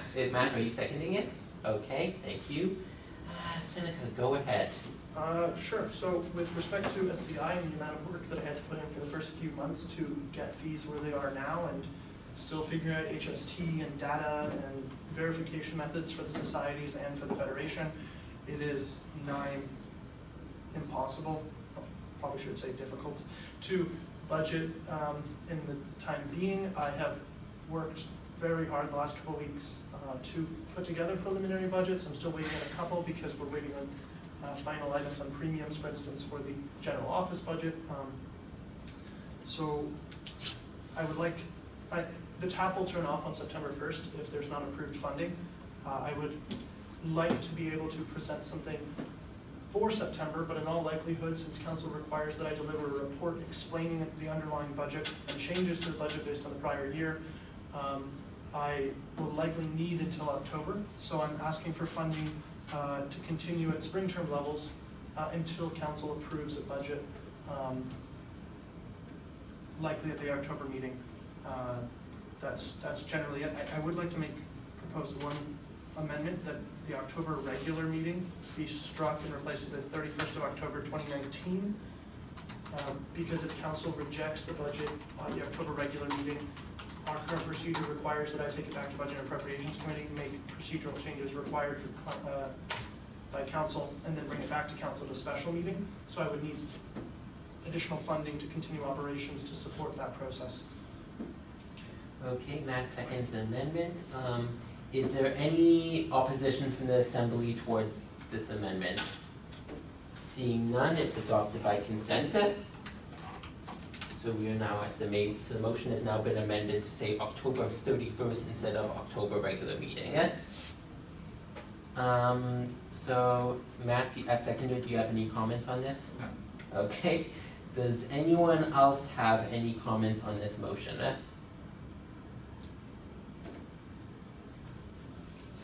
Seeing none. Yes. Just to inform council, but the way budgeting works for the federation traditionally is a bicameral process. Council is the body that administers and apportions member dues, has the sole right to determine how those member dues are split up, and so council prepares the budget through its committees and approves the prepared budget, and then makes a recommendation to the board on the budget as well. The board then considers if the budget satisfies the long-range direction of the organization, based on the financial position, if it leaves us in a healthy position, and the board approves the organization's budget in addition to the commercial operations and other restricted budgets. Okay, thank you for that explainer. Is there any other comments? As a note, I supported this motion at Budget Committee, I supported it at Board, and once again, I support it here. Thank you, John. Okay, is there anything else? Okay, I will bring this to a vote. Is there any opposition to the motion? Is there any abstentions to the motion? Michael Beauchemin, Seneca? I'm going to assume you both want it noted. Okay, with 2 abstentions, the motion passes. I'd like it noted for the record that I thank council very much for keeping the tap on and not making me close the SLC and offices starting on the 1st of September. We'll have to start begging for money. Yeah, we're having to get down and grovel to the board for savings. So we are now moving to the next item on the student refugee program.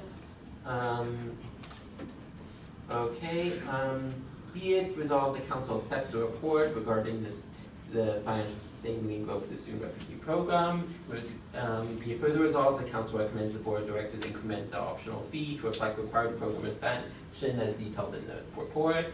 Addition to administrative overheads. Be it further resolved that council directs Vice President of Operations and Finance to work with the University Finance Department to list the program as a voluntary fee to ensure students supporting the program are issued tax receipts for their contributions, provided the status may be issued. This motion was moved by Seneca. Is there a seconder? Taija? Okay, Seneca, again, you may go ahead. Thank you very much. I think, has everyone had an opportunity to read my report on the SRP? Let's just say read maybe the summary of your report. The summary is like 8 pages long. The executive summary is like 8 pages long. Oh, right. I didn't include the back-end calculations and everything. I included summary financials as well. But effectively, right now, the program's being propped up.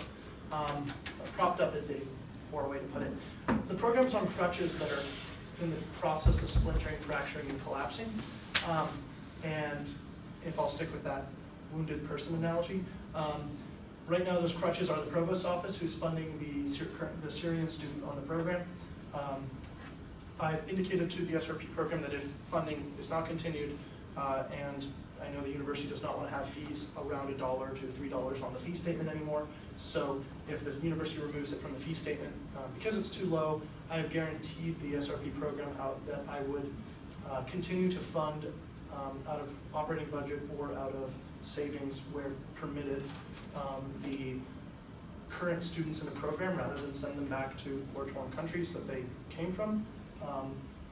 I note that the current program's most close to insolvency. It is propped up predominantly by the provost's office, funding for the one student, and then the rest of it is made from temporary loan transfers between the general fund for the federation and the SRP fund account. Because of that, there's constantly a state of repaying loans and constant money moves, which take a lot of staff time as well. So that's a fee, that's a fund cost that we really don't make the fund pay for right now. That's just done by accounting and myself to keep it up because it is on its last legs. Expansion of the program now would not only reflect inflation, but also, based on the financial analysis of our accounting department, reflect what a reasonable opt-out rate for an online fee opt-out system would look like.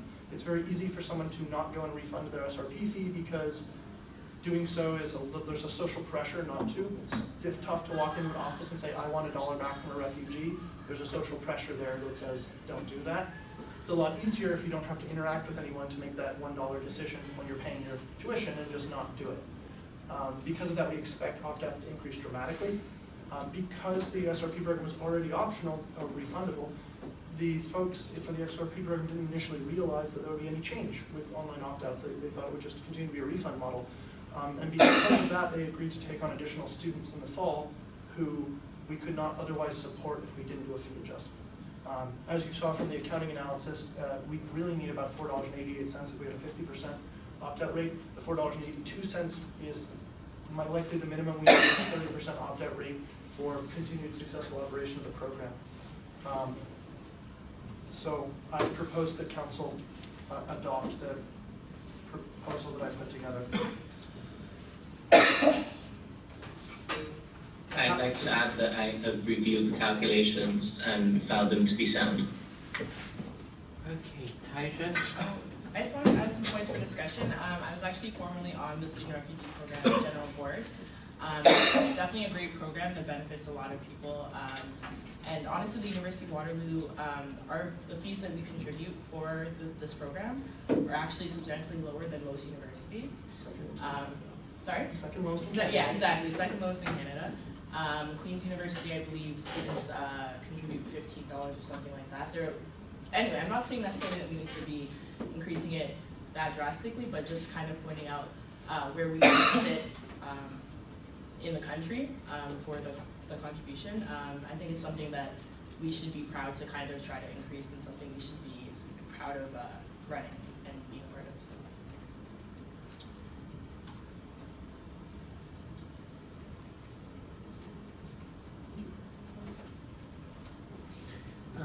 Are there any other comments? I am working on making the funds tax deductible, seeing as 62% of our schools co-op and a good portion of the regular stream students work to help pay for school as well.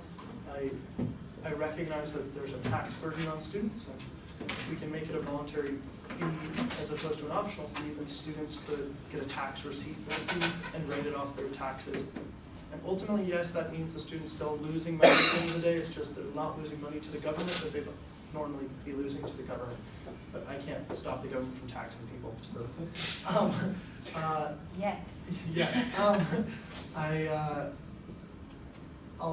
With respect to working that out, I'm looking to have an MOU with WUSC, which is the group that supports the program and does all the, until the student gets to the school, does all the management for the program, so that we can, my office can file under their charitable registration number tax receipts, so that we can issue tax receipts on behalf of WUSC to Waterloo students for the program. So I'm working to do that and see if that's something that they'd be amenable to. They so far seem very open to it. They just need more time, because right now is their peak time for bringing in student refugees from around the world. So I'm working on that to try to minimize the costs to students. Thank you. Are there any other comments? Okay, seeing none, I will bring this item up to a vote. Are there any votes against? Are there any abstentions? Okay, the motion passes unanimously. Okay, we are now at, this is the last Seneca item. Approval of revenue generating mechanisms from vendor spaces. I'm not reading the whereas clauses. Be it resolved that council determines that notwithstanding any past general meeting motions to the contrary, financial products may be sold in the vendor alley and other approved spaces within the Student Life Center, provided that all such vendors are approved in accordance with guidelines, protocols, or procedures set by the Board of Directors or a committee thereof. Sales representatives are not permitted to approach passing students, and that educational materials and signage which are easily understood are presented, which explain the function and risk of financial products, including credit cards. Be it further resolved that Council directs the Office of the Vice President of Operation Finance to explore a possible partnership with the Alumni Office pertaining to the relationship with BMO and access to SLC vendor spaces to be recommended to the Board of Directors. Seneca is the mover. Is there a seconder for this motion? Matt, thank you. Seneca, go ahead. Sure, thank you, Jason. So I'll note that a number of years ago, a general meeting voted to prohibit the sale of financial products and solicitation of financial products, including credit cards, in the SLC and student spaces generally. This meant that we had to immediately cancel a long-standing agreement we had with BMO and with the Alumni Office on solicitation of their alumni credit card and benefits cards to students. And it was mostly at the time done because the salespersons from other groups, not BMO, who were allowed in the SLC, were pushy and tried to get students to sign up for cards and things like that when they didn't want to. BMO was never really the culprit behind that sort of things from the records that I can identify. And we're a good partner in the program with the alumni office, and it was kind of a blow to our stakeholder relations with the alumni office, who we're now working much more closely with on other areas, like getting alumni donation and investment in student initiatives, and trying to make sure that when alumni donate, they have the option to donate to student experience and student advocacy, not just student academics. So kind of to further that partnership and show our good faith in that commitment, as well as benefit us from a financial position so that we can keep, not rely on having increased student fees constantly. Reopening this avenue of revenue generation would be useful.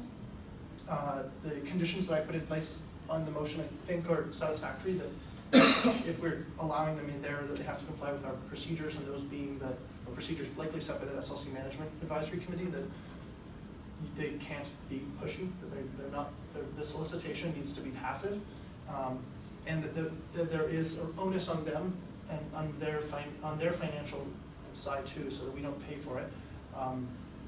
Educational materials and signage erected or put up that identifies the risks and the function of financial products, so that when people are considering getting information on it, they also have an idea of the risk that a salesman usually doesn't indicate. Okay, are there any comments about this motion? Okay, I actually have a comment about that last bit. I'm just curious if you think, if you're having the information being produced by the company selling the product, are you worried of potential like bias involved in that? We would be approving the messaging. So the same way we do it for all of our other groups that have to come in, if they want to do sales messaging, they need to run it by my office first. So typically if I'm very on the fence about something, we'll usually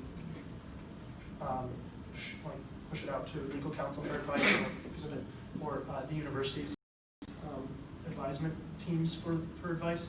But for the most part, I think that's something we could reasonably effectively regulate. I'll note that for the BMO alumni partnership specifically, we had it well regulated in the past. It was just some of the other vendors weren't well regulated, and that was part of the problem that led to it. But yeah, the motion, it was at a time when new business was allowed at general meetings too, so it was brought up randomly and passed, and nobody was really prepared to argue it, and it did cost us an $18,000 a year program, and that's in $2006, $2007. So it's probably a lot more valuable now than it was then. And there's been a substantial, the reason I brought this here was not from our end looking to make money, but actually BMO and the alumni office approached us about trying to bring it back, since there's an agreement for the rest of campus that prohibits the kind of salesmanship that they wanted to do or were doing in South Campus Hall. They can't actually do credit card sales there or solicitation there. So we're their only space on campus, so we'd have a monopoly on it too. Except for this South Campus Hall. No, South Campus Hall is not allowed. That's the problem. So they came to us asking if they could restart the partnership. And normally I could just, if we hadn't had a general meeting motion on it, I could just go through the SLC Management Advisory Committee to establish whether or not we could do that. But because there was a general meeting decision, a meeting of delegates or a general meeting, so council or the fall general meeting would need to approve overturning that decision. And at the time, general meetings had policy and stance directive powers that they currently don't have. Those powers were migrated to council, specifically because bringing random stuff up at general meetings with 200 random people showing up is not exactly a democratic decision-making mechanism, and does not always lead to well-researched decisions. So at any rate, that's where this proposal comes from. Okay, are there any comments, any further discussion on this item? Seeing none, I will bring this item to a vote. Is there anyone in opposition? Any abstentions? Okay, the item passes unanimously. Thank you, guys. Okay, next item. Be it resolved that council refer the attached election referenda procedural change package to PPC for a thorough review at their next meeting, following which they may approve changes on behalf of council to be ratified on the September meeting. Michael is a mover of this. I will second it. I will like to apologize on behalf of the officers of council that this accidentally was not included with the original agenda package. That was an oversight in communications, and therefore I emailed it through the council mailing list last night. Michael, please go ahead. Yeah, so Richard gave these to me a little bit ago, and I've had a chance to kind of gaze through them, and I wanted PPC to have their chance at it. Given that the item wasn't included with the initial agenda package, and because I want people to have the appropriate time to review and handle this, I think I want to change the motion to read that it be sent to PPC for a thorough review, and they will recommend changes to the council, which will then be voted on at the September meeting. I do think it's still pretty timely because we have elections coming up in the fall, and we have to get this passed before October, but I do understand that it was a lot of documents, and overnight is not a good chance to review them. Okay, I will just personally as a council add that the documents are also very much working documents and not in a final format. So I can definitely agree with Michael's sentiments here. So I will second that amendment. Does anyone oppose to that amendment? Okay, amendment passes by consent. So we are now considering a motion just to refer the set of changes for PPC, for them to consider and then for them to send back to council for approval at the next meeting. Is there any discussion about it? Yes, Seneca. Sure, so I'll give a high-level description first and then some specific comments. I generally really like the direction the changes are going in, especially given the number of elections issues we've had in the last 3 or 4 years. I also think, though, that it doesn't go far enough in creating an independency of elections, and I'd like to look up to that a little bit with my other comments, but I think that the direction it's going with having a part-time staff member for the year who's responsible as a chief returning officer who heads elections and referenda as an item is useful. It also keeps the executive at arm's length from it, especially if executive rerun. Making it a more independent role, I think, is a really good idea. I think there's still things to fix in there, and some of the things that I'd like to note are that whether in favor or as potential improvements, and I did send these to you on Facebook, so you don't have to type them all. I think students in all contests must be able to vote for any constituency they're registered in. There's a provision in the procedure that says that would not be the case in certain referenda, I think, in Senate elections. But in accordance with bylaws and with the Senate bylaw on how we conduct it, that Senate elections are conducted in accordance with ours, bylaws and procedures exempting reimbursement requirements. A software engineer, for instance, must be able to vote in both engineering constituency elections and in math constituency elections, or a GBDA student in Stratford elections and in arts elections. So I think that needs to be fixed. I would like to see more restrictions on the role of the Federation staff during elections. I think staff need to remain impartial. They're entitled, full-time ongoing staff in the Federation and the societies are entitled to a vote, but it needs to be made clear that they must be independent and hands-off during the elections, not advising candidates, things like that, I think is kind of essential. And it's rules that we kind of emphasize for our staff already, but I still think necessary to include in a procedure. In the event of ties, there's a tie requirement. I like the idea of having a runoff vote typically, but sometimes decisions need to be made in a timely manner. So I think we should include an option to allow the CRO to, I'm doing too much tax stuff, I'm sorry. To allow the CRO to break the tie or allow council as a group to break the tie in a referendum or an election, because I think sometimes a decision needs to be made, and if you constantly are doing runoff votes, that can be problematic. The exclusivity requirement for councilors and executives. So that was originally put in these procedures back when, so I guess it sets that someone running for executive cannot also automatically run for council and win a council seat if they fail the executive seat. Because the point of that was that back in the day, they couldn't use council's authority to exert their will on duly elected executives. But in the old days, this applied to directors automatically because the board was a board of the students' council, and the independency of those bodies from like a body corporate and governing body weren't as distinct.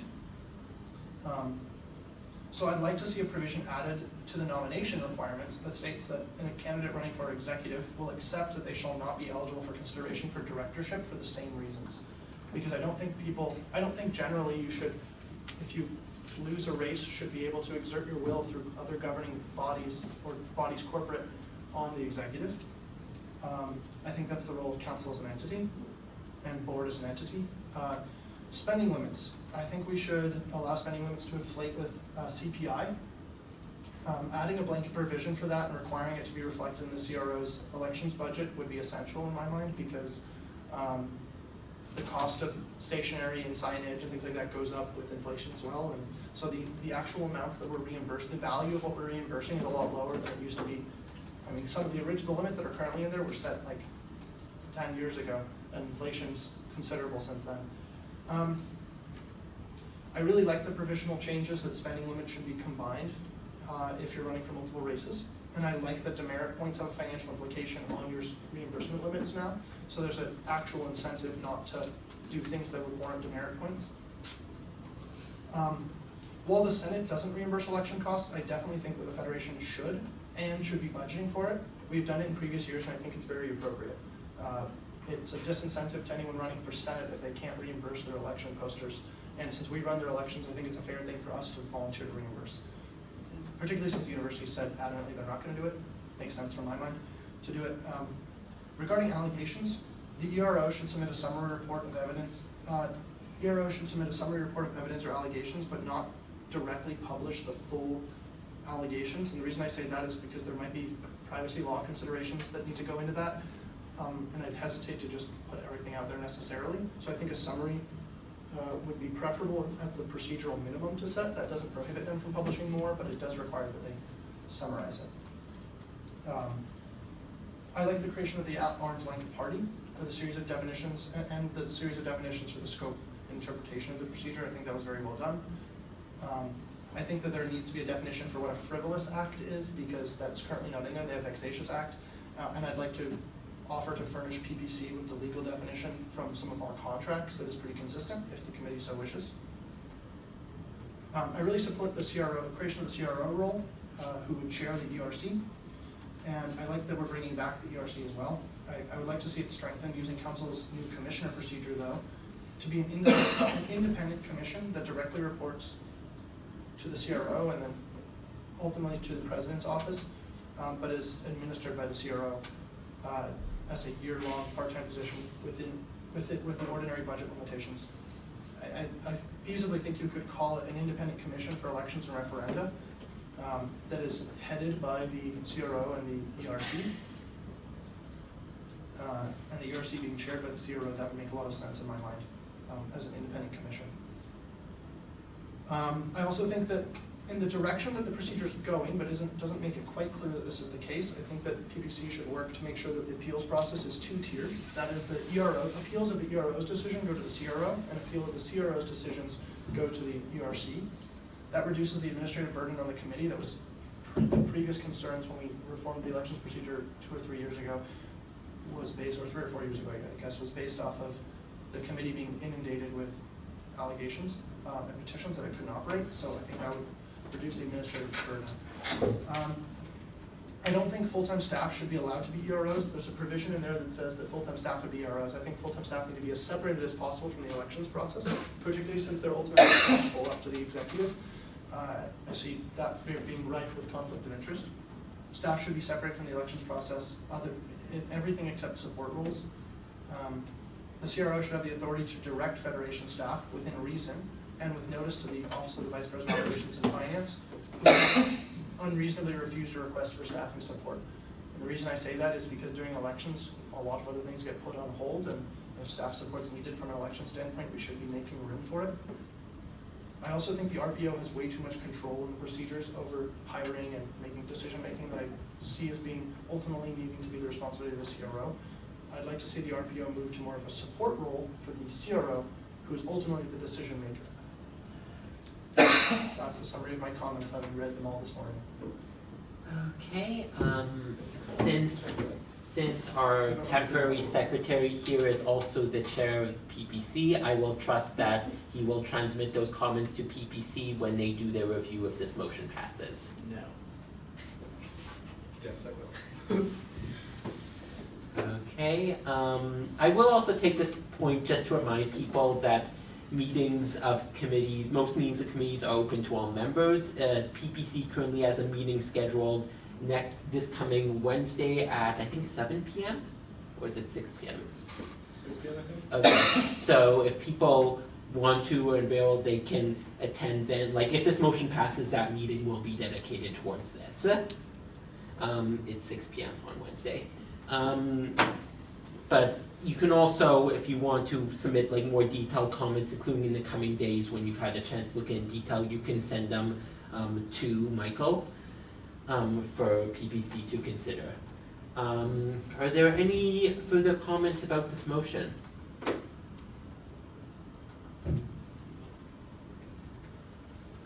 Okay, seeing none, I will bring it to a vote. Is there anyone in opposition? Any abstentions? Okay, the motion passes unanimously. Okay, we're now at my motion. Okay, amendment to procedure 10. Be it resolved that procedure 10, committees of student council, be amended through the addition of the below clause to the end of section C, committee membership. Under no circumstances may a single person hold more than one vote in a committee at any given time. I'm moving that motion. Matt, would you be willing to second it? Sure. Okay. Before we do that, I would like to ask for a recess. It's been 2 hours since the start of the meeting. I am aware, although I also feel like we're getting close enough to the end that. If he's typing, his fingers are tired, I think. You know what, fine. I would like a chance. Yeah, okay. Yeah, as it has been more than 2 hours, I will declare a 10-minute recess. We will resume at 3:02 p.m. Sorry, Michael, I'm in those shoes and I know how much that sucks. It's mostly because we also have discussion about it coming up, and I don't know how long that's gonna take. Yeah, And I've also been stressed for the past 20 minutes. Hi guys, by the way, thanks for continuing to allow me to fund the Federation. The SRP program, really appreciate it. It's nice not to have to send refugees back to war-torn countries. Michael, do you think these ballots are sufficiently destroyed? Now I hope that people don't like see the increase and immediately. We should scatter them to the wind. Oh yeah, those are destroyed enough. Put them in the recycling. Read it for recycling bins, Jason. Admin on. How many are there even around here? You're in 7.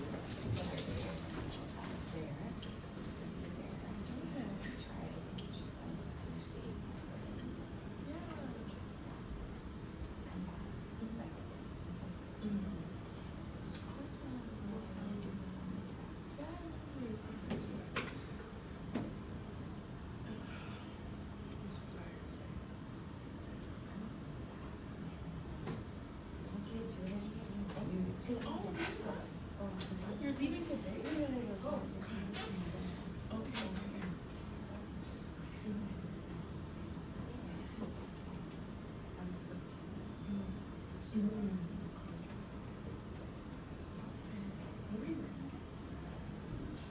Yes, okay.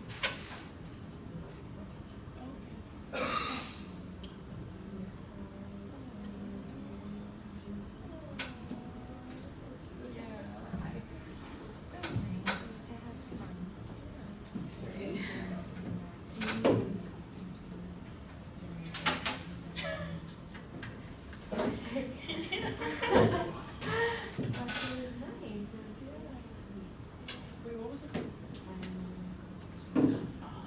Okay. Yeah. No, it's okay, because the night we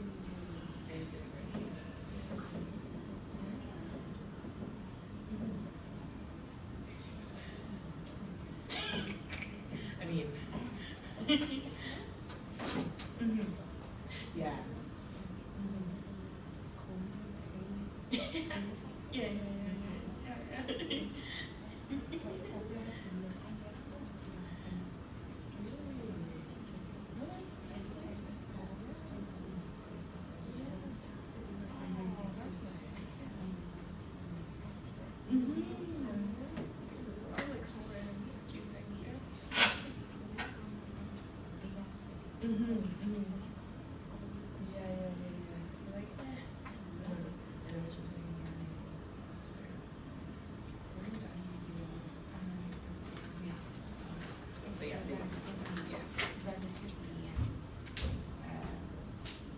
That's crazy.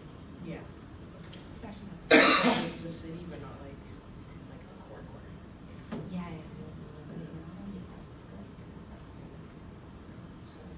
Yeah, no, thank you. That's what I've heard. I've never seen it myself, so. I wouldn't, Yeah. I wouldn't be surprised. So did you find a placement? I don't know. Yeah, I have a decent amount of friends that are gonna be going there too, yeah. Are you looking at my phone? Because I have a friend who's doing Oh, really? People don't usually do that, because I work in Quebec, but I never live on the Quebec side. Oh, she's living there.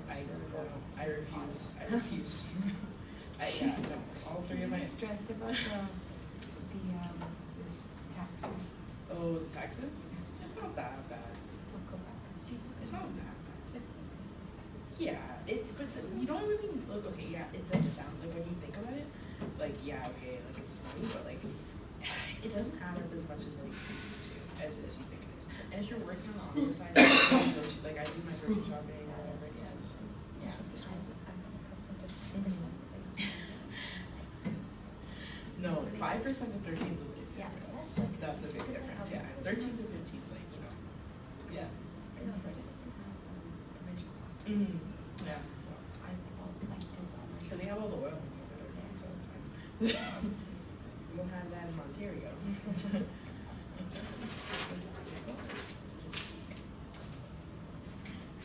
It's okay, we hate them too. Yeah.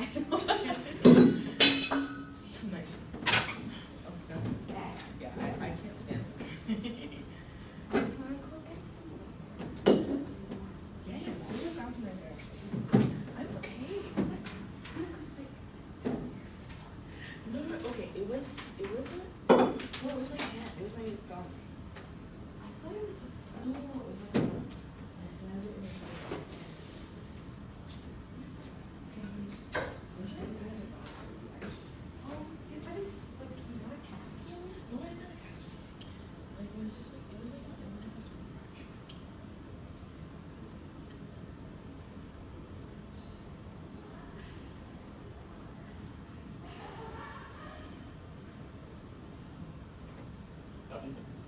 Okay, how are you? I'm doing okay. Just happy school's over this time. Fair enough.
Yeah, it's not, no, I just got around it, it's not that bad, but it can definitely get worse.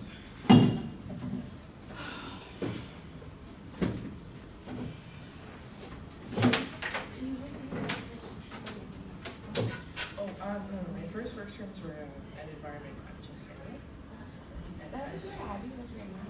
Yeah, she's working where I did my first co-op. Oh. Yeah, like, cause I told her to enter to the National Defense Shop. Yeah. She got offered it for like this semester, and I told her I think that she should do the Environment Canada. So maybe for our Christmas meeting, I should make like 3 gallons of eggnog, and we should all get I hate a little bit so drunk. much. Well, you don't have to drink it. There's no. Oh, you're gonna put alcohol in it. Yeah. Oh, that changes Yeah. So my family has a Civil War old recipe for eggnog that uses bourbon, and it Did you is say Civil War? Civil War era. Dude. What? So I will make a bunch. I'll invoice council for everything but the alcohol. The alcohol's on me. Put some Baileys in it, you know. Yeah. You can add if you want. I think it's good pure. Like it is plenty of Brita. Let me just put it that way. Can you even invite Kevin? Sorry. Okay, come on now. Seneca, the best time in the poorest taste. I want to remind people that the camera's still recording. That's all right.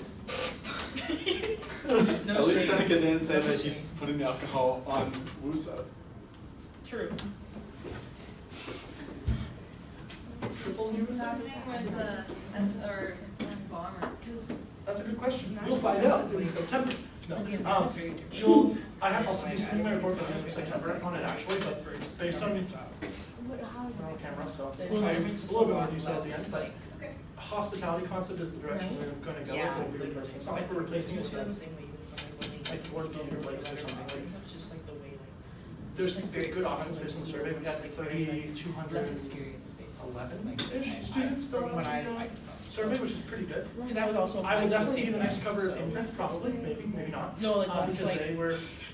they told me that 10,000 students participating in a survey was not representative, but,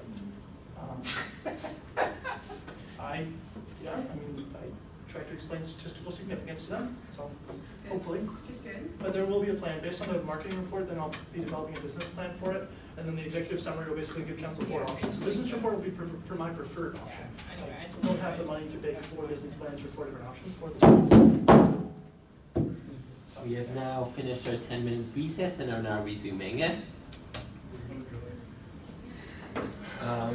So we are now No, it's a big deal. Well, if you have to Java. We are now at the item, here, this amendment to procedure 10. Right when we left, I had moved this motion and Matt had seconded it. So I'm now going to begin speaking about it.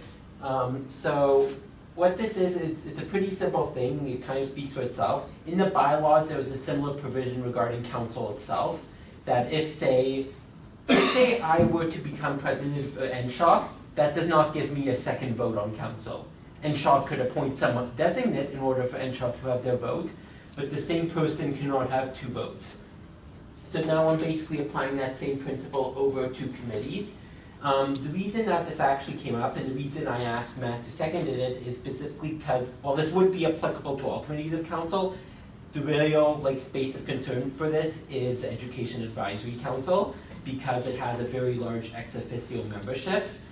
So it was brought up that there was a potential at that point for a person to end up with 2 voting seats.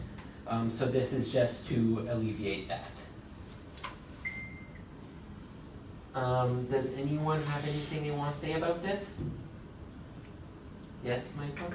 Personally, I think that if somebody is representing 2 groups, they should be able to speak and vote for each group on a committee, like in the situation you're raising. And otherwise, I am not troubled by the fact that people can hold more than 1 vote currently on committees. Okay, does anyone else have any comments? Yes, Seneca? Sorry, I was checking out algae blooms. Yeah, so there's a provision in the bylaws too, so yeah, it does say every member can only have 1 vote on council, but there's a provision in the bylaws. There's also a provision in the bylaws that says members can't proxy on council, but we do allow proxy voting and online voting for committees because we recognize that allowing ease of decision making when there's been adequate conversation and discussion is useful. There's also a provision in the bylaws though that says students that are registered in programs that are jointly hosted by multiple faculties can run and vote in both elections, and I think the spirit behind that is if you're a multi-faculty student, you should be able to participate in both sides of things. So feasibly, if you were to run for both, while you couldn't have 2 votes on council because the law prohibits that, you could potentially have multiple votes on committees, and I don't necessarily think it's a bad thing to allow that. I'll also be worried that down the line, this motion, the way it's worded, could be seen to limit the capacity of, or it could be interpreted by the officers to prohibit proxies, which I'd be wary of too, just because if someone's not on the committee but has read everything and you're making a decision on an item, like yeah, new business is one thing, but voting and making a decision on stuff that's already happened is, I think they should still be able to do that if they can't make the meeting. with the amount of stuff we have going on in an academic institution, the amount of stuff that people get involved in, it's easy to not be able to make every meeting. So I think that we should not, I would be voting in opposition to this motion. I'd like to make an amendment that it not affect rules regarding proxies. Jason, you can figure out how to word that better. Thanks. First I have to remind myself what the rules of proxies are for committees. Just say accepting proxies, comma, under no circumstance.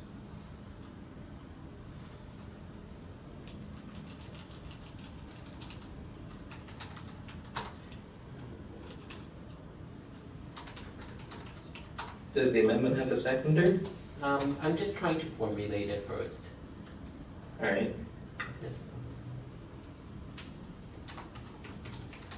Yeah, what if I was saying that a person with 2 votes can proxy one of their votes? Is that match what you're going for, John? I was just trying to alleviate Seneca's concerns that some might interpret it to restrict the use of proxies. Okay, so I'll be more direct. Okay, amendment to have this not affect the use of proxies. Okay, so